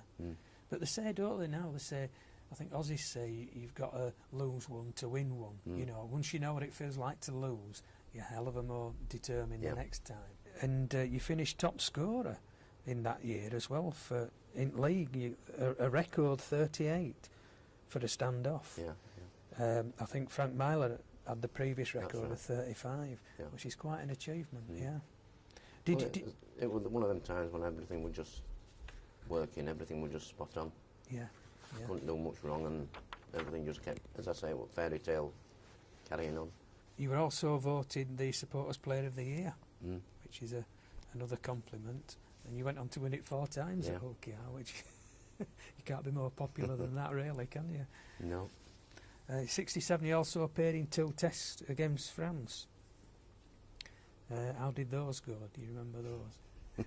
But they were awkward to play, though, French. Awkward, You never knew, did you, who were turning up for French? You never knew what it was going to be like once you got out there. It was just... Were they aggressive, the French thing? They could be. Yeah. They could be. I mean, they were... On or off the ball? Well, both. Both. And then there was always the language barrier, wasn't it? Ah, yeah, yeah. It was brilliant. Yeah. Because I can also remember we were playing in Paris one day, and there's a lad playing for France called Cap Douce. He'd come from rugby union. Could half kick a ball. Brilliant kicker of a ball. We've got France on their own line. I know what ref. I think it was Billy Thompson what ref, I think. 2 French linesmen and Billy. And we've got him there, and all of a sudden the throat ball to Cap Douce, and he kicked this ball. I'm not joking. I've never seen a ball kicked as far in my life. And it must have gone about from his own line to about 10 yards from our line, but it went straight into touch. But French linesman got his flag up, and we're running down to the thing. I'm saying, Billy, it went straight in, it should be ball back.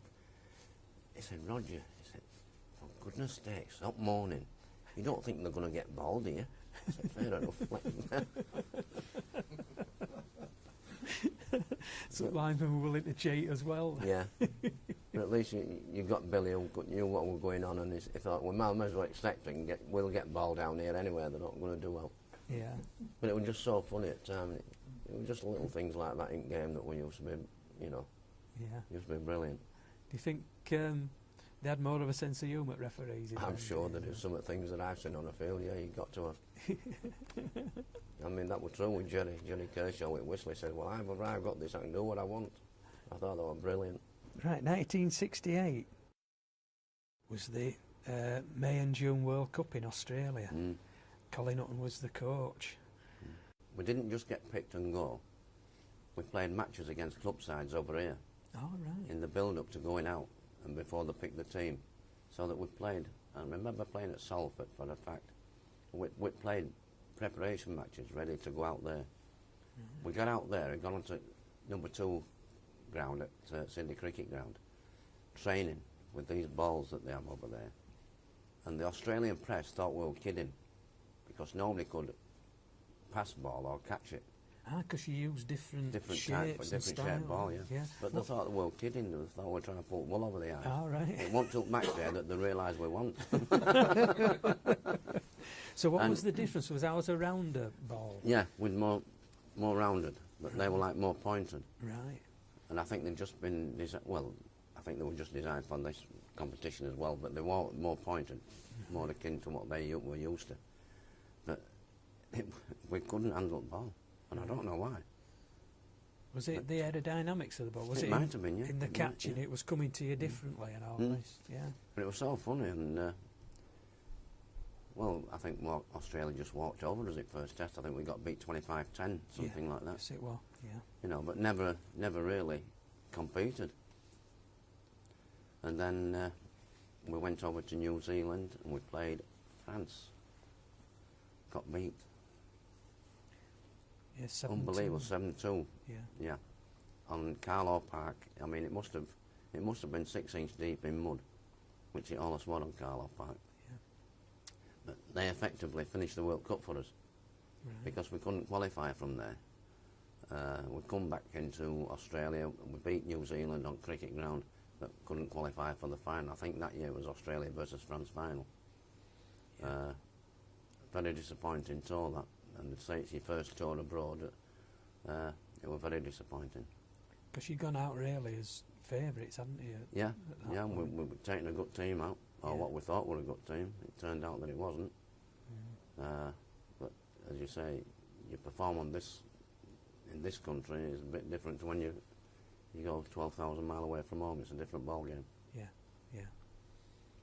And it's the players that could transfer that form abroad that were the top men.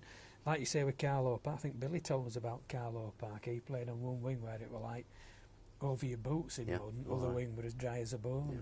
He said he just wanted to play. He said he wanted to swap wings with other wingers. He said, I don't want to play down here all day. I once scored a try from about 20 yards out. Somebody tapped my ankles and I slid. I slid all the way. Straight under the post and all, it was leg trap. And they just didn't bother draining them then, do you think after it happened once? That Carlo Park, to say it with New Zealand, Rugby League, national stadium really. I mean, they play on some good fields now, but you wouldn't believe it. Yeah. And did they get the crowds in New Zealand in those days? Yeah, they got some, but it was not like rugby union then. No.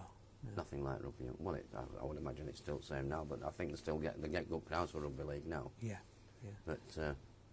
But then if you looked at test matches in Australia, you get 60,000, 60, 70,000 Aussie. And in New Zealand it'd be more like 12.5, 30. Yeah, something like that. Yeah, so it wasn't just as popular out there. That'd be disappointing for you then, wouldn't it? Total disappointment, that trip. Yeah, the whole team. Did you see I think the highlight of that trip was we got to Hong Kong and BOAC went on strike for a week. Oh, right. We had a week in Hong Kong. Did Rugby League pay for that as well? I think Airline paid for it, I'm not sure. Oh, right. But that was something else, that Hong Kong. Great. 68, 69 with Rovers, you signed Artie Beetson, who was a superstar as well in Australia. He was probably rated the best forward in the world at that time. Oh, he's a good forward, a good player with Arthur. Yeah. I mean, I didn't realise I played with him as much as I actually did, because I thought I got an injury that year and were out for quite a while, but apparently I think I played about 18 matches with him. But I built up a good friendship with him, you know. Even now, we always ring each other when we're in town and things like that. Yeah. But what a player, and a bit of a coup really to get him at OKR. Yeah. But unfortunately, he broke his leg, and that cut his season short. And it was, I think, 1969 was a bit of a in-between season as well. I don't think we didn't do much in that year. No. I don't think we did anyway. I think that's when we just started to slide. Yeah. And I think we had 2 or 3, 4 years sliding. How many years did Artie play? Was it just that season? Just that season. And he went back and, he did what he did when he went back. You know, I mean, he was second to none as a forward. Phil Lowe and Paul Rose, as young men, then began their careers with Rovers. Yeah. And you could see the possibilities then. Possibilities were there, but there's still not enough players around them. You know, that we were selling like your Bill Holliday's and Frank Foster's and people like that. Alan Burwell had come out, he'd gone over to Australia to play over there at Canterbury. Other people had retired. And, you know, we had people like Phil and Paul, but there were only youngsters coming into a side that had no real backbone. And you just start sliding somewhat. But luckily, it were altered, you know, and everything was put right and things started coming again. Yeah. Do you think they had financial troubles at that time? Because they used to I'm sure we did, yeah. Yeah, they used to be in the market all the time for the good players, didn't they? And then suddenly... I'm sure that had something to do with it, because I think every club had the problems in them days. Yeah, because crowds were getting smaller, weren't they? At that time when crowds were getting smaller, but I must admit at Rovers it never seemed like that, because they always seemed you had a base of people there, and they supported you year in, year out. Hull's like that though for rugby, isn't it? Yeah. It's an amazing place. Yeah, rugby league is, if you're involved in that and all, it's good. In 1970, photograph on the wall behind you there of the great team. Yeah. You went out to Australia. In the early games, like the club matches, they talked about Great Britain being too aggressive, using aggressive tactics and giving lots of penalties. That's good coming from Australians, I suppose, really. But I think you had to have words about that, didn't you? Didn't you get a referee in or something to talk about? I think Jack did all sorts. Jack Hardy was zone manager there, and I think he did all sorts. I mean, it looked the part that we got a referee to talk to us. Yeah, fair enough. We did have some problems with the interpretation of the rules, because then you could.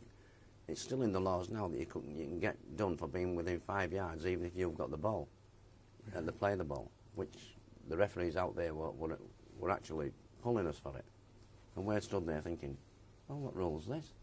You know, about 5 yards in defence, and it's something that in this country you'd never been brought up with, but you had to be 5 yards away from playing the ball if you were attacking as well. But we were encroaching within that 5 yards, so we were getting done for being offside, which is fair enough. So did that give a total of 10 yards? Yeah. And 5 to you and 5 to them? They played to that, but we just played 5. We played normal, yeah. Yeah.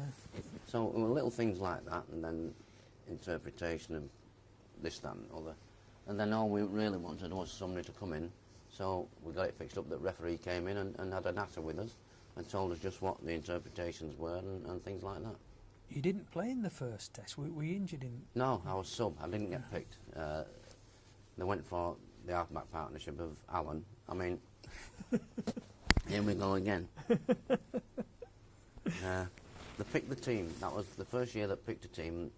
They picked 18 players, and I think they left 6 places open because they were a bit unsure of who they wanted to pick. I was picked in the first 18. Chuck wasn't. But I was picked in it, and Epi was picked in it. Castleford played Salford down here in a cup match, and Chuck had an absolute blinder. Scored 3 tries. He was picked on tour. So here we go again. I'm going on tour. We've got the old adage, Epworth and Hardesty. Whether it means anything to anybody, it didn't mean a lot to me, but I knew that's how people were going to look at it. Come to the first test, who's the half-backs, Epi and Hardesty, so fair enough. Yep. Back with me. Then things just went on tour then. We got beat in the first test. Yeah, 37-15. It was a bit of a shock though, wasn't it? Yeah. I don't think we really played on the day. No. We weren't good enough up front to start with. And things just went Australia's way. They were pretty good value for money on the day. They played well and kept penetrating us quite easily. And then they finished up beating us quite easily at 37-15. I think that's mostly remembered for, I think it was Cliff Watson when he flattened their prop forward with Liverpool kiss. That was a beauty, was that? Yeah. My God. Anyway, that created havoc. Was he off the field for that one? I don't know, he didn't get sent off, I don't think.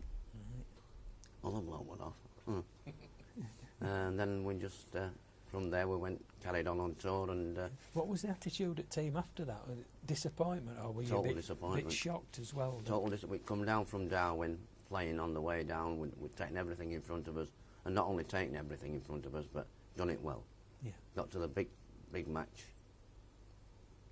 and we failed miserably. Yeah. So really then, mentality took over then.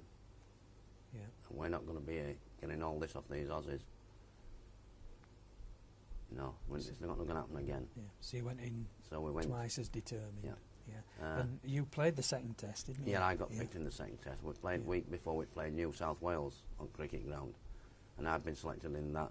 Played well enough to warrant being picked in test side. Because the New South Wales was nearly as keen as the test. It was at times. A lot of people reckoned it was better than a test team, because they reckoned a test team at that time might have been a bit political, for want of the word.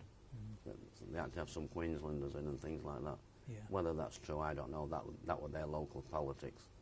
It didn't interest us, anything like that. Yeah, because on 62 tour, St George, that team challenged Great Britain to an extra match because that was political. They said if you'd have had half at St George team in Great Britain, they'd have never won. Yeah. So they were and very then much they like still that, wiped floor with them, didn't they? Yeah, they did. Yeah. Well, that's so it played New South Wales the week before, and I got picked, and turned out. Well, got into the dressing room first, because that's a hell of a dressing room, is that Sydney cricket ground, especially when you're going. And I mean, I used to love cricket, well, still do, but then I went in a dressing room with there's photographs up there of Englishmen who played Test cricket out there, what I'm going to play now, and it was just inspiring, and to think that people. Yeah. Who would it be? Freddie Truman and people like that that actually been in this dressing room, and that were I found it inspiring anyway. And got out on the field, and I just couldn't put a foot wrong from start to finish. And that's when I equalled record in a test match Yeah, Lewis Jones, 20 points. Yeah. And as I say, it's one of them days you just turn out and no matter what you do, you're going to score. And that's just how it kept going. Yeah, it was Lewis Jones and Graham Langland's the old joint record, yeah. He got 2 tries, 7 goals. 128-7. Then you played in the third test and scored a try and 3 goals. I remember it being, we'd actually taken them apart, and we were doing the job well, and it came to a point where it was, I think it was 18-14, yeah, it was, and their 14 was 7 goals. Yeah, you scored 5 tries to 1. We scored 5 tries to 1. That's how much we were taking them apart. Yeah. But all these penalties, interpretation, shall we put it that way, say, for a better word. All this interpretation of the rules were costing us. And then they got a fluke try at last minute, which we contested anyway, because we didn't think it would a try. And we're all stood at back at post there, and it's now 18-17 with a kick with about 5 minutes to go to win Test series. And this bloke could kick goals. And we're thinking, well, 5 tries to 1, well, 4 tries at that time. 4 tries to 1, and where we are, we're going to get... Anyway, he missed the goal. And then, in the last minute, Dougie made half a break and I was on his tail. And I went 40 yards and scored winning try. That's Dougie Lawton. Dougie Lawton, yeah. And, but it all just went back to that incident with him scoring that try, which we still contest one to try. But referee give it, so there's nothing we could do about it. And then me scuttling over from 40 yards out to win Test series, and that was one of the finest feelings I've ever had in my life. That is every kid's dream, isn't it? Yeah, and here we are again. Another part of the overall prophecy, if you want to put it, succeeded. Yeah. I'm here, I've got it. Sydney Cricket Ground, added bonus, we've won the Test series. 72,000 Aussies round there, and I'm just going to go with Frank Myler to pick the cup up and run round and show them it. What kind of reception did you get off Aussies when you'd beaten off the crowd, did you? Brilliant. Yeah. Can't fault them. No. They know when they've got a good player on their hands, and they'll always accept and they'll always show their appreciation. That's what I found anyway. Yeah, true sport in public, aren't they? They want to beat you, but they appreciate how good you are. That's what I've always found with them. You were the most successful team ever on that tour, because you played 17, won 15, lost the Test match, and drew against New South Wales, which is an amazing record. So it was an historic tour, and that tour as well. You played 7 matches in New Zealand, and did you win all of those? I think you won, 3 Tests. The best thing about that team is that on that tour, every one of them have played in a Test. Ah, right. Which is a bit... Everybody got a game. That is special, amazing. Yeah. Because you used to talk about Ammaneggers, Ammaneggers and all that, but every one of those played. Well, that's good. In that a test. Shows that. And we made it like that. I think Barry Seaborn was the last one to play Test football. That was in the 3rd Test, Carlow Park against New Zealand. Right. And did you play stand-off to him on that day? I think I did, yeah. Yeah, I did. I always got the impression Barry was a great passer of a ball. He was. Both sides as well. Oh, yeah. He was a good player. Yeah. He just seemed to have an instinct for the game. Kicking as well. He was one of the best kickers, short kicks and this. Well, I more or less grew up opposite Barry because he was a Leeds lad, I was a Cast lad, and under 17s were about same age, and we went through all stages. Oh, right. Schoolboys, all stages against each other. Yeah. Until we finished up playing for Great Britain together. Yeah. Did you ever sit down and say, did you ever think we'd be here at this time? I think you do tend to say that at times, yeah. Now, Johnny Whiteley had actually been your coach on that tour as well. A very inspiring man, I would imagine. And it was at that time that he came back and moved across the city to coach Hull KR, which must have been sensational in Hull, if not everywhere else in Hull. It's the period that we're talking about where the team, although it still got some good players there weren't enough good players, and we were still on a downward slide. It was going to be hard to arrest that and turn it. Especially, how can I put this without being condescending? Especially the way where the temperature was then at the club. Right. You needed something a bit drastic to turn things. Were there factions within the board or something like that? I can't remember. I can't remember at the time, but I knew from a playing point of view it wasn't good. We've got some good players there. We should have been doing better than what we were, but we weren't. And we weren't going anywhere. Yeah. We're either going to stop at that level or go down. That were only two ways we could go. Do you think that the board might have brought in Johnny, the present Great Britain coach, thinking, well, we haven't got the players, but maybe he'll make the ones that we've got a lot better? I think that could have happened, yeah, because, I mean, nobody will ever say anything wrong about Johnny Whiteley to me, because he's one of the finest blokes I've ever met in rugby league.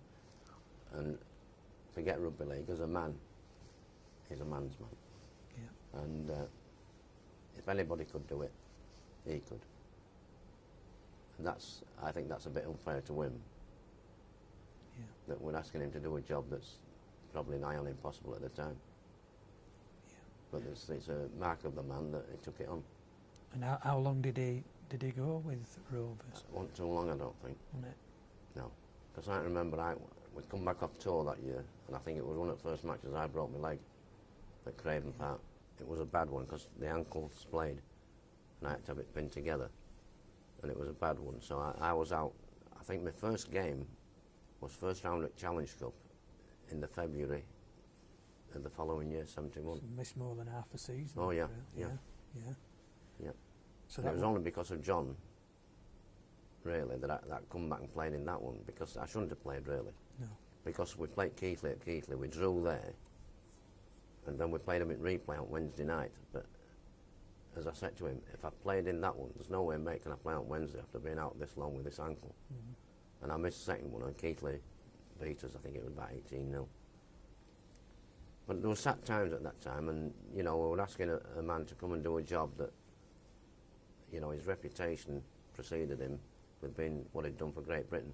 And I mean, nobody could have faulted him on that tour of Australia for the input of everything. Yeah, because he did everything, didn't he? Oh, it was coach, bagman, trainer, doctor, you name it. Yeah. He did it, and he did it well as well. Yeah. And I think Johnny told us in the interview they didn't really look after him either. The people in charge. Well, they wouldn't. I know from my point of view, and what I feel about him. Yeah, I think everybody you talk to in the sport does as well. You know, you never hear a bad word about Johnny Whiteley. No, you wouldn't know. No. And when we interviewed him, he was smashing with us as well. You know, a great bloke. Pinning ankles together in those days would be a fairly major thing, wouldn't it? Because now you hear of it happening. Yeah, it was still about that long, actually, with Posy. Posy drive, I think it was. Yeah, I remember going and getting an X-ray and looking at it, and honestly, it would just scroll through. Yeah. And I thought, hell. Anyway, they took that out when it had all healed and everything were all right. So I could start again. Probably that's when I started then using that more and them more.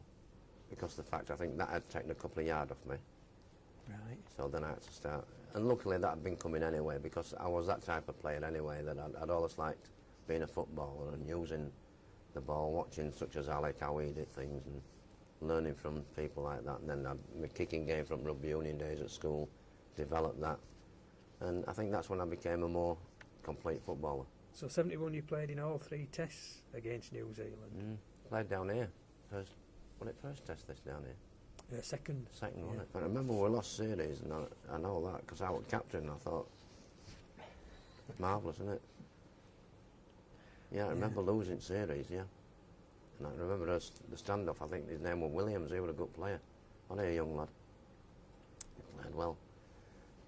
And really, they deserved to win it. Yeah, because you'd had a good record against New Zealand really up to then, yeah. Was it a thrill to captain Great Britain then against New Zealand at Cass? Yeah, it was actually, because all of a sudden you're playing in a test match, but all of a sudden it's on your ground. Yeah. On what was my ground as a baby. And you're captain. The only problem was you got beat. Which won't go down right well, would it? No, it didn't. Didn't like losing test football. In 73, they played David Toplish at standoff. That's right. Down at Wembley, didn't they? Yeah, yeah. First test was at Wembley. Yeah, Phil Lowe played in that as well. Did he? I think so, yeah. Was that his first test? Oh, No. When was that? 73? 73, yeah.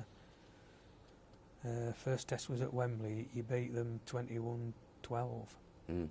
David Topless played I stand. think I played it third test that year because somebody got injured. Third test at Wellington, they beat us 11-0, I think. Or 11-3. Let's have a look. Great Britain 5, Australia 15. Ah. Yeah, he played standoff, yeah. At Edinley, it was Great Britain 6, Australia 14. David Topless was still at standoff then. So did you find, because you were like the reigning Great Britain captain then and standoff, we noticed from like when the 62 team came back, within like a year, they dropped half of them, you know, they'd like you'd done in 70, just beat Australia, well, say fairly easily, you know, and then suddenly just chop half the team. Were you finding that at that time then? That I think it was just a thing that happened, you know. You go out there on tour, you all be together, your type of football there, and all that were lovely.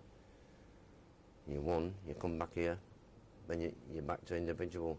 You play as you do, you play as you do, and you play as you do. As a team, and it don't fit together. But probably that's what happened within there, because I think how they picked a team then was how you were playing with your club. Well, they'd have to do really, but then, I mean, who's to say then that if you don't have a good coach in charge to pull it all together, you've got probably 10 blokes sat round the table picking a team for you.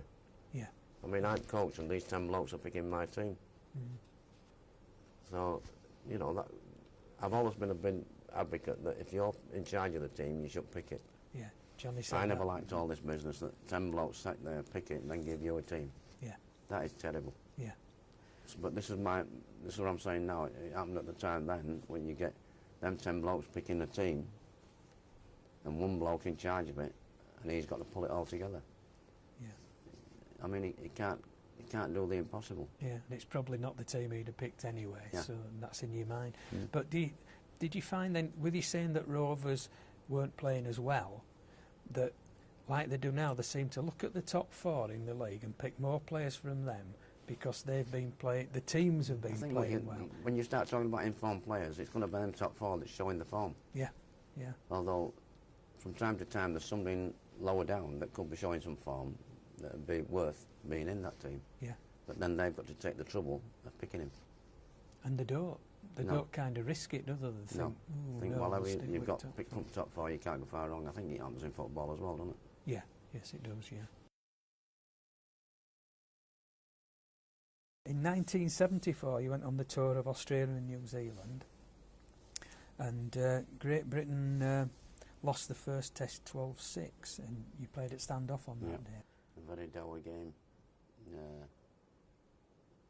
No matter how hard personally you tried, nothing was happening, nothing was going, and just a bit of a nightmare of a match, and got beat 12-6. I think that was in Brisbane. Could have won it, but didn't. So all the pressure came on then for the second test at the Sydney Cricket Ground, and to keep the series alive and to keep the tour alive. Right. So it was at times. Were you seen as favourites for that series as well? Or were they? I don't know really. I can't see that because we hadn't had a good test record against Australia up to then, but with the preceding things, and I think being on their own ground and things like that, they had to be favourites. I think we were given a chance, but not that much of a chance. And they, at that time, started these new training methods they were bringing in from America and all this? I don't think they had at that time. I think that came just a touch later. Then you went into the second test, which is a famous test again. Sydney Cricket Ground, yeah. I mean, it's test football. And choose what you say about it, anything can happen. And that day epitomised that. Went out there, not a prayer really. I think I was on wing. I think Dilly was on other wing. John Great at hooker got his head kicked early doors, finished up with a big bandage on it and kicked goals from everywhere. And we just went on and won the test match. Just set up the series, set up the tour. So everything was ready then for the third test. Yeah, and they talk about it being like the 1914 Rorke's Drift test. really, to be up against it and come out on top against Australia is quite a feat. I think there were a lot of walking wounded, and there were quite a few on the day picked up knocks, and the people playing with knocks, and it just went that way. And then we came to the third test, Roger. Australia won 22-18, and you came on as a sub for Ken Gill. Yeah, right. Yeah, I don't think there was long to go when I got there. I think it was about 10 minutes probably. Right. And really, that was disappointing because to say I got beat in the first test, then won the second test, and then went into the third test. I think I think there was a bit of expectancy on our part that we could do it, but then to just get beat by 22-18 was a bit gut wrenching, really. Which would have been nice to get another win under his belts, but at least we'd made them think, and at least it had been a good test series. Yeah, and in that third test, were you nearly up to full strength again then? I think so, yeah. From what I remember, I think people had started coming back from injury, because we picked quite a few up on that trip out there. It was a bit of a tough tour with injuries and this, that and the other. But a lot of kids came of age in it, and it was just nice to be there. In 1976, you went to Australia to play for Cronulla. What can you tell us about that? Had they offered before? Had they offered you contracts before? I'd had offers up to a point, nothing concrete, but a lot of, quite a few clubs wanted me, or talked to me while I'd been out there, wanting me to go out and play for them. But Cronulla was the first concrete one, and all that came about through Bob Abbott, who was the Australian tour manager the year before that in England, and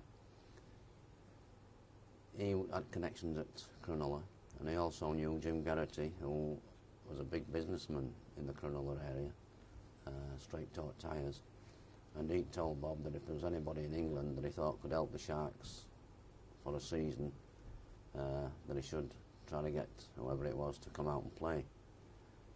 And that person became me. So really that's how it was set up. Bob asked me if I'd be interested. I said yes. Went across to OKR, asked permission from those. They said yeah, as long as it doesn't interfere with the seasons here, yeah, no problem. So after a bit of argy-bargy, I signed to go and play with Cronulla for the close season in 1976.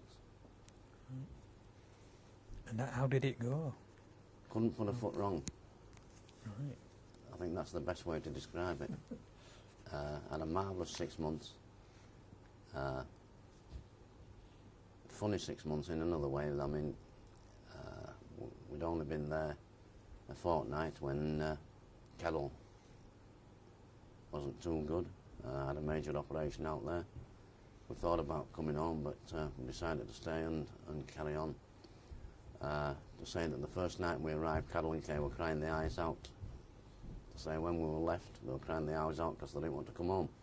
That's how good a time we had. It was a marvellous time, well looked after by Jim Garrity and his wife, and other people there.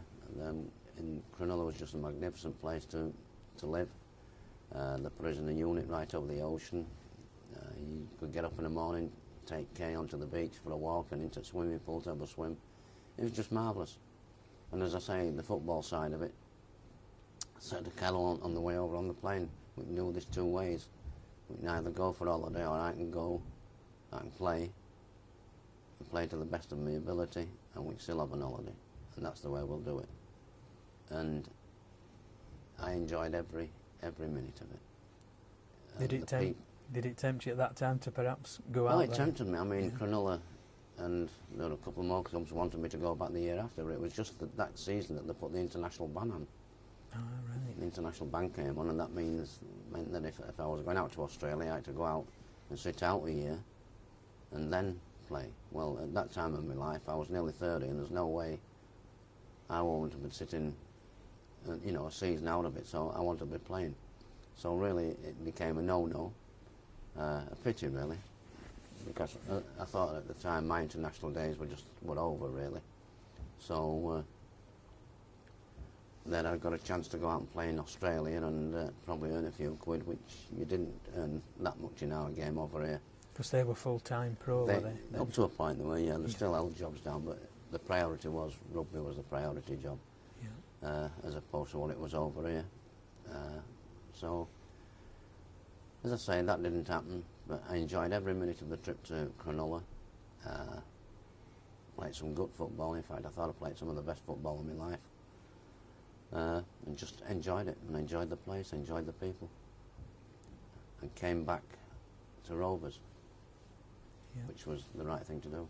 And they put that international ban on because they were worried that our star men were all going to go out there. Yeah, because at that time when I went to play at Cronulla, I mean, there were people like Gary Stevens, Knocker Norton, Phil Lowe playing at Manly.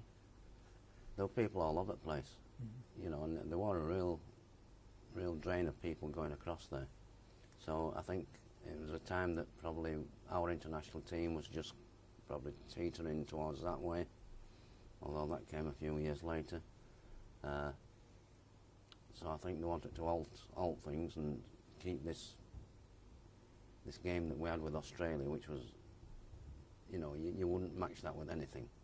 Australia and Great Britain were the only match to watch. That's what it was all about. Unfortunately, it's gone from that now, but that's life. So really, they had to do it. In 1976-77, you returned to play for Rovers then. A bit of a tragedy at the club because Harry Poole died while he was coaching. Yeah, that was... Harry had been there about 18 months, I think, and things had just started turning. He turned it, and things were just going in the right direction. There was a buzz about the team, and I think it was all due down to Harry. That was the buzz that was knocking about. Players respected him. The way he conducted himself, all the players respected.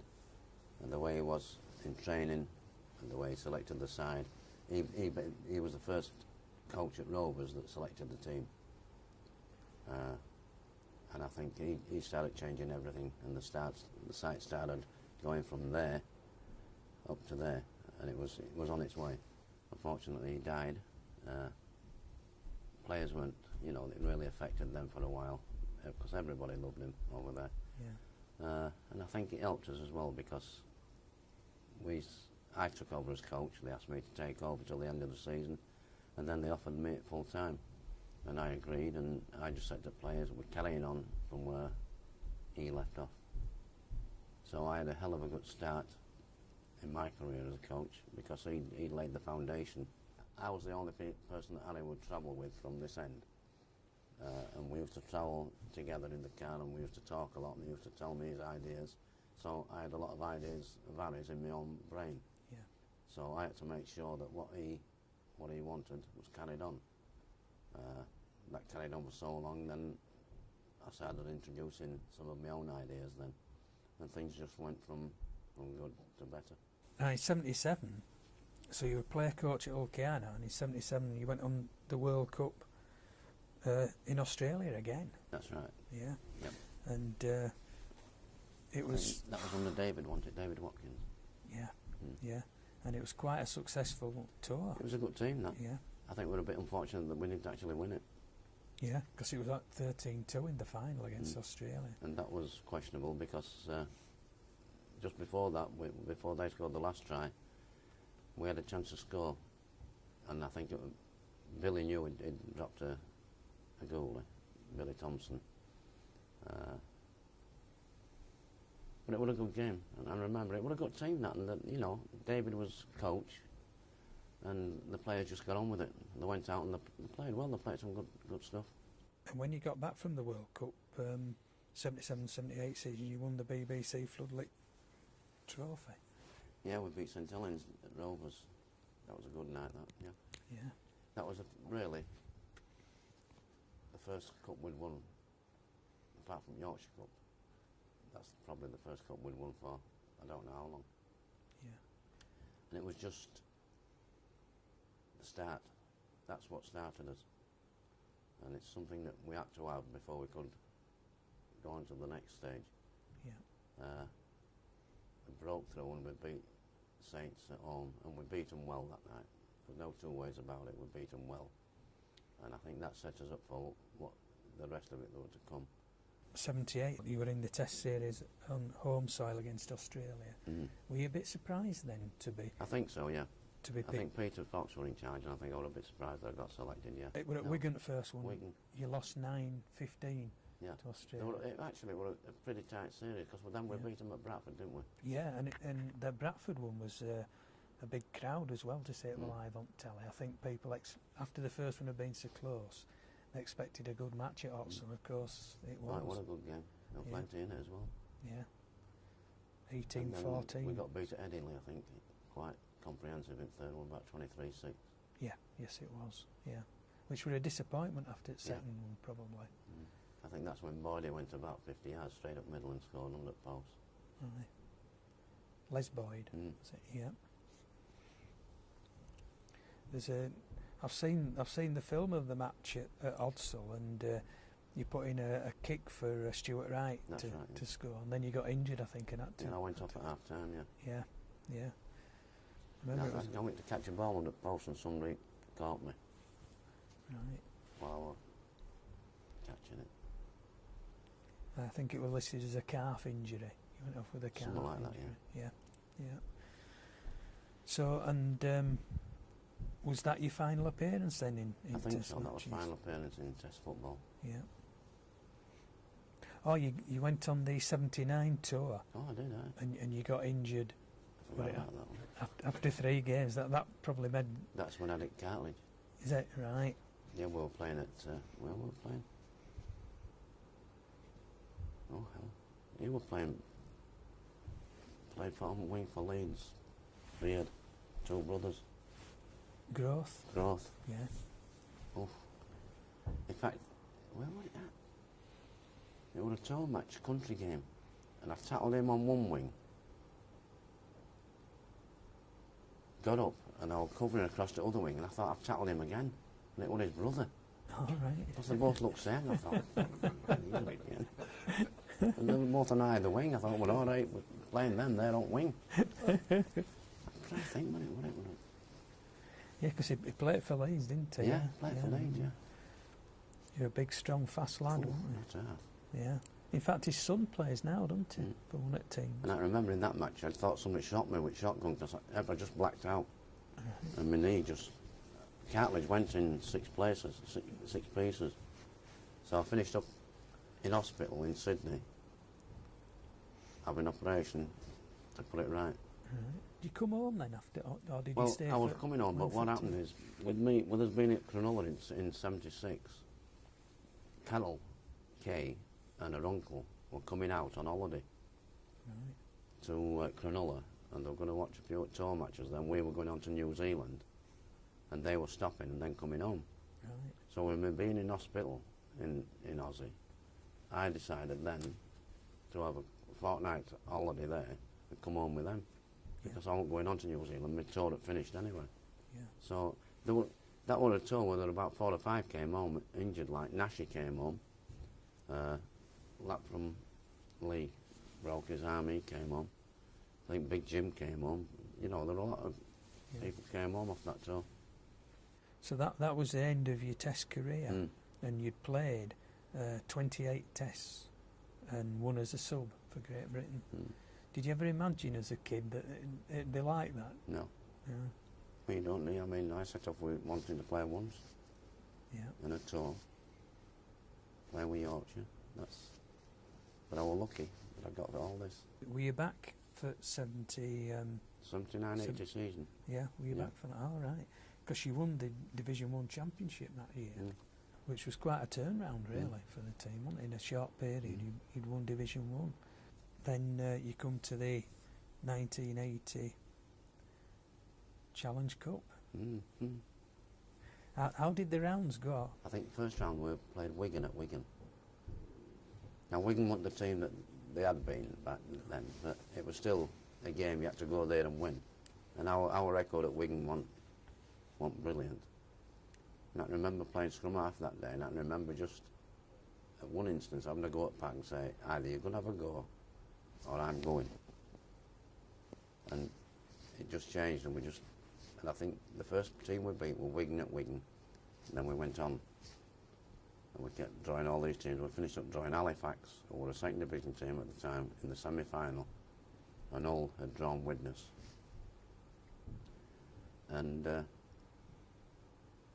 was just that part of it then. We had to beat Halifax to get to Wembley.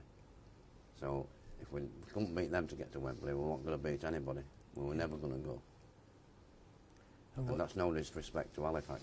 No. It was just that we were a top team at the time, the top team probably, and they were in the second division. But the made us work for it even at that, which was obvious. Because I remember an incident on field where Mick Blacker went down injured. Right, I tackled him, and I thought there was something seriously wrong with him.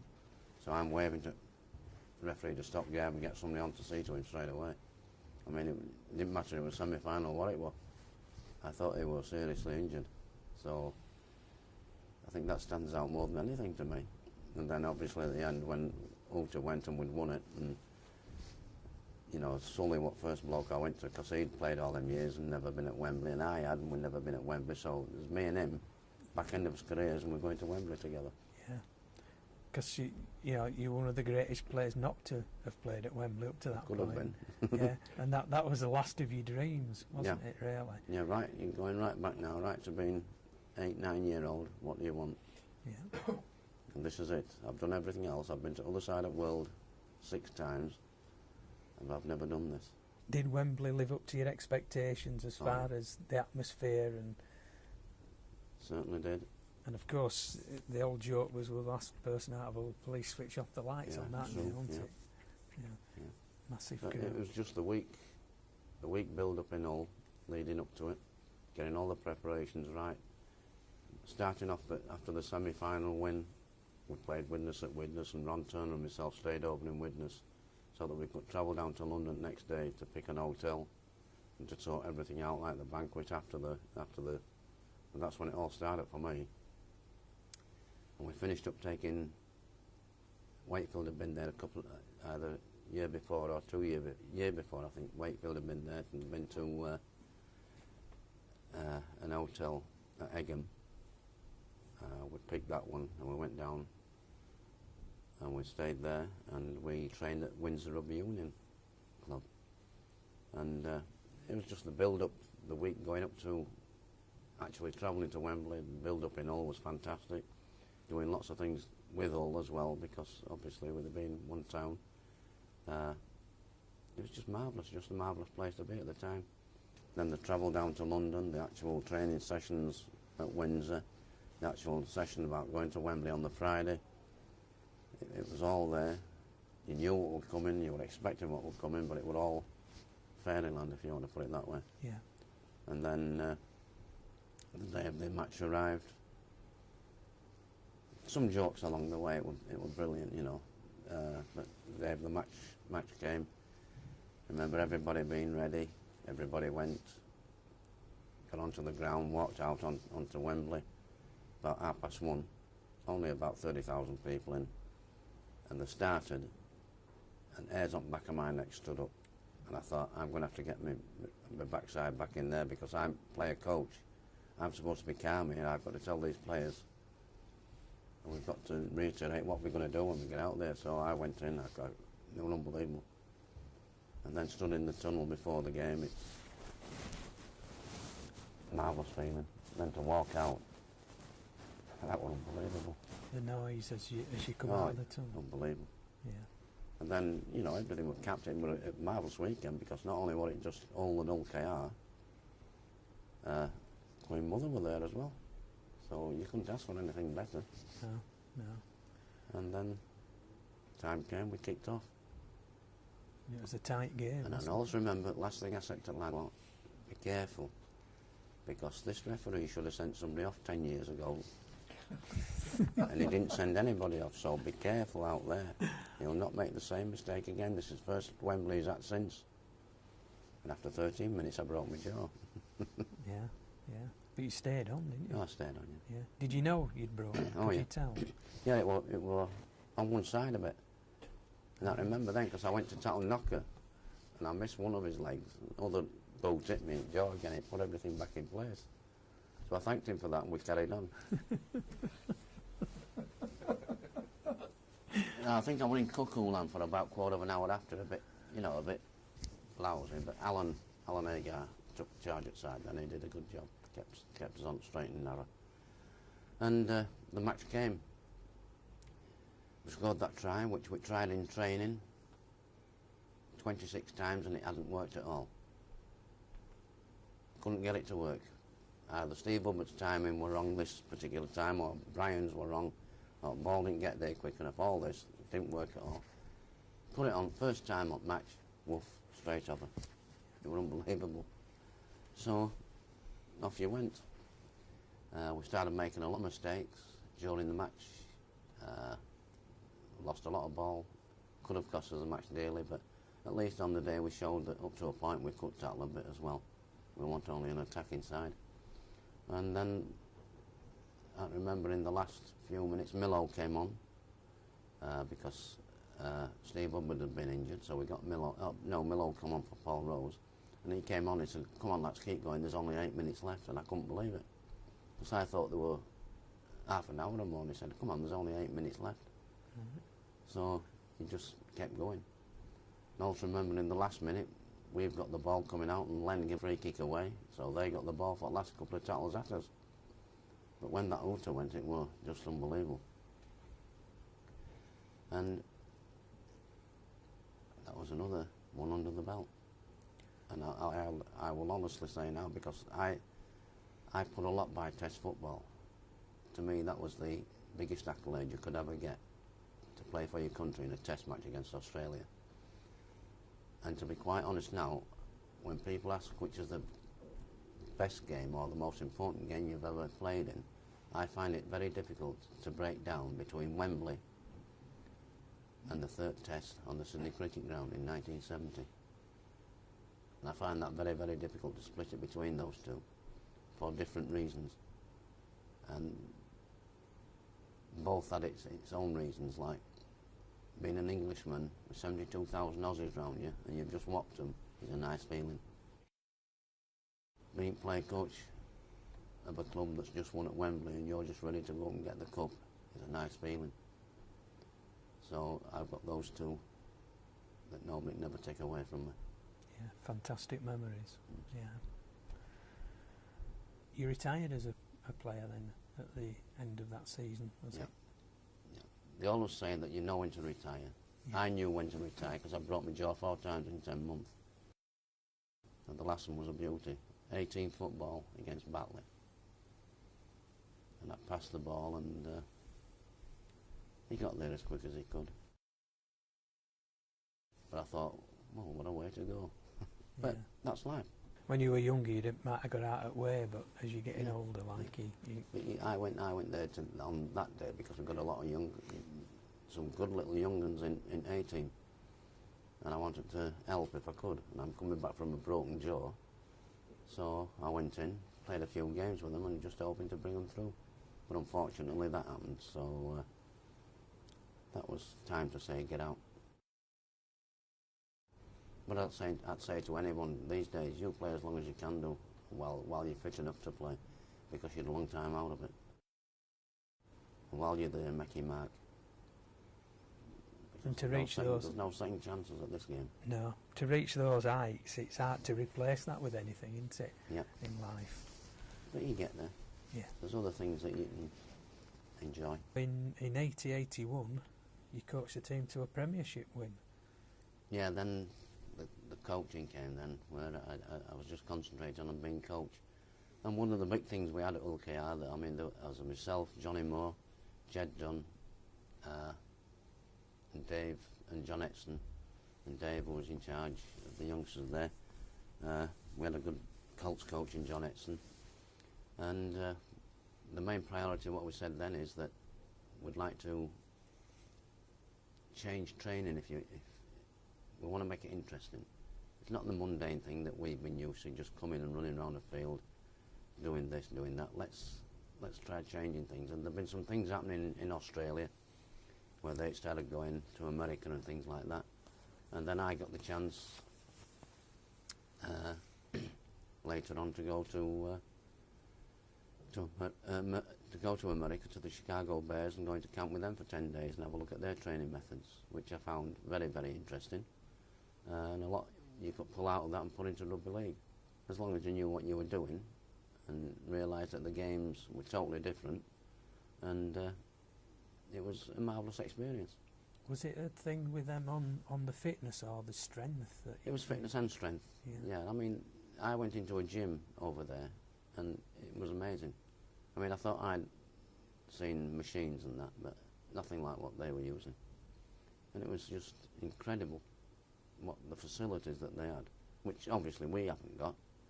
But it wasn't a matter of that, it was a matter of finding the things that we could use and use it from there.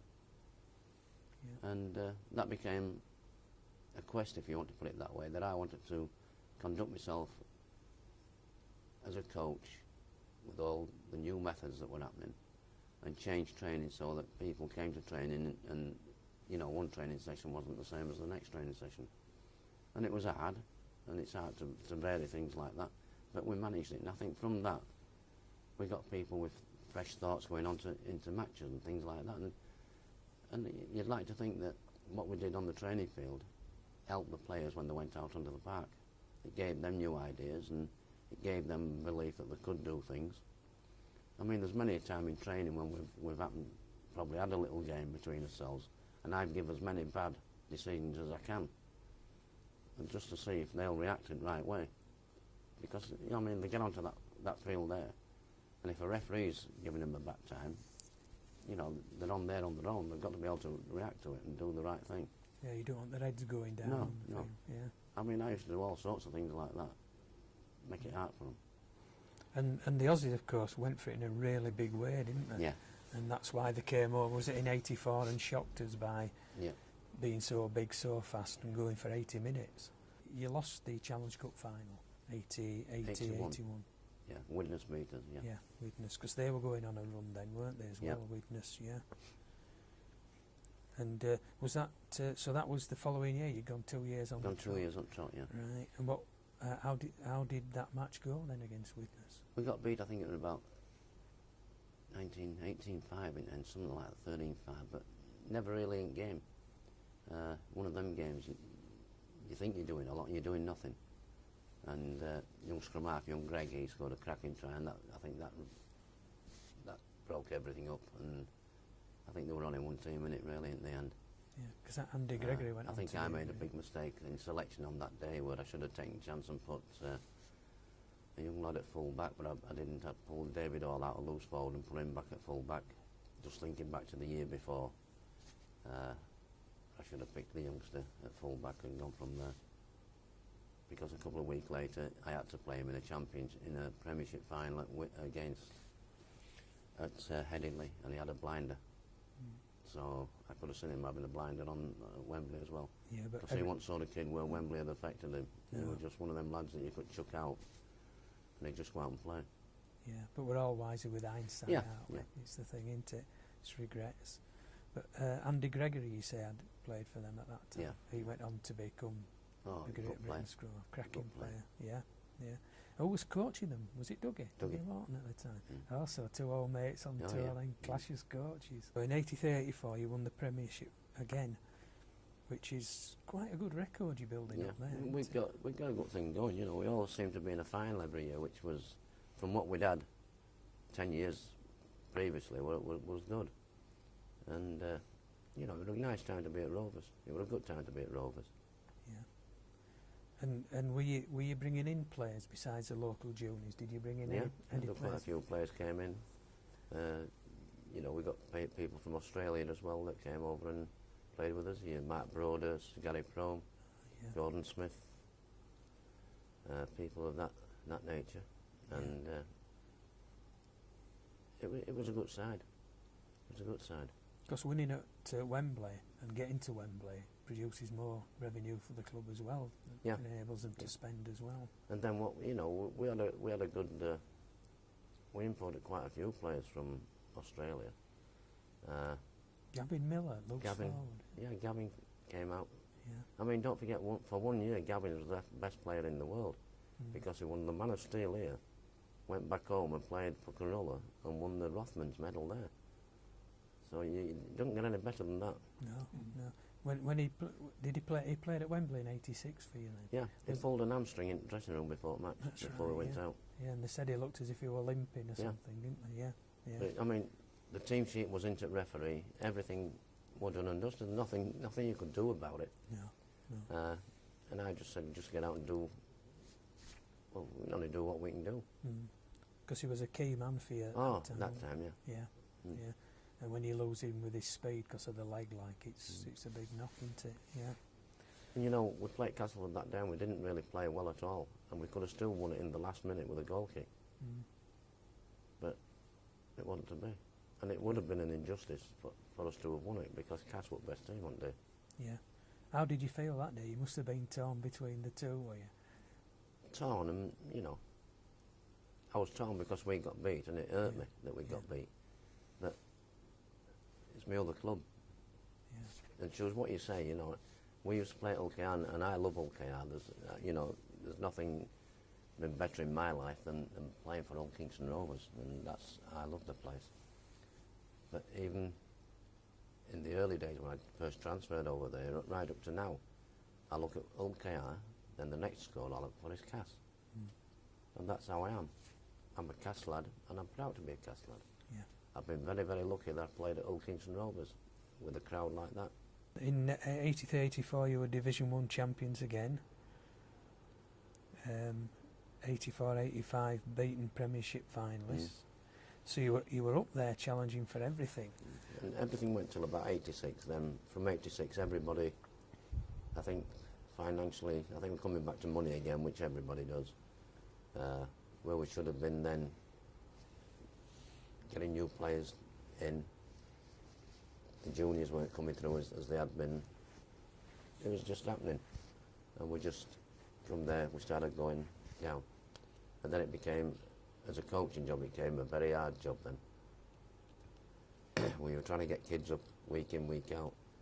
And we had a few fleet flogs where we went down, came back, went down, came back.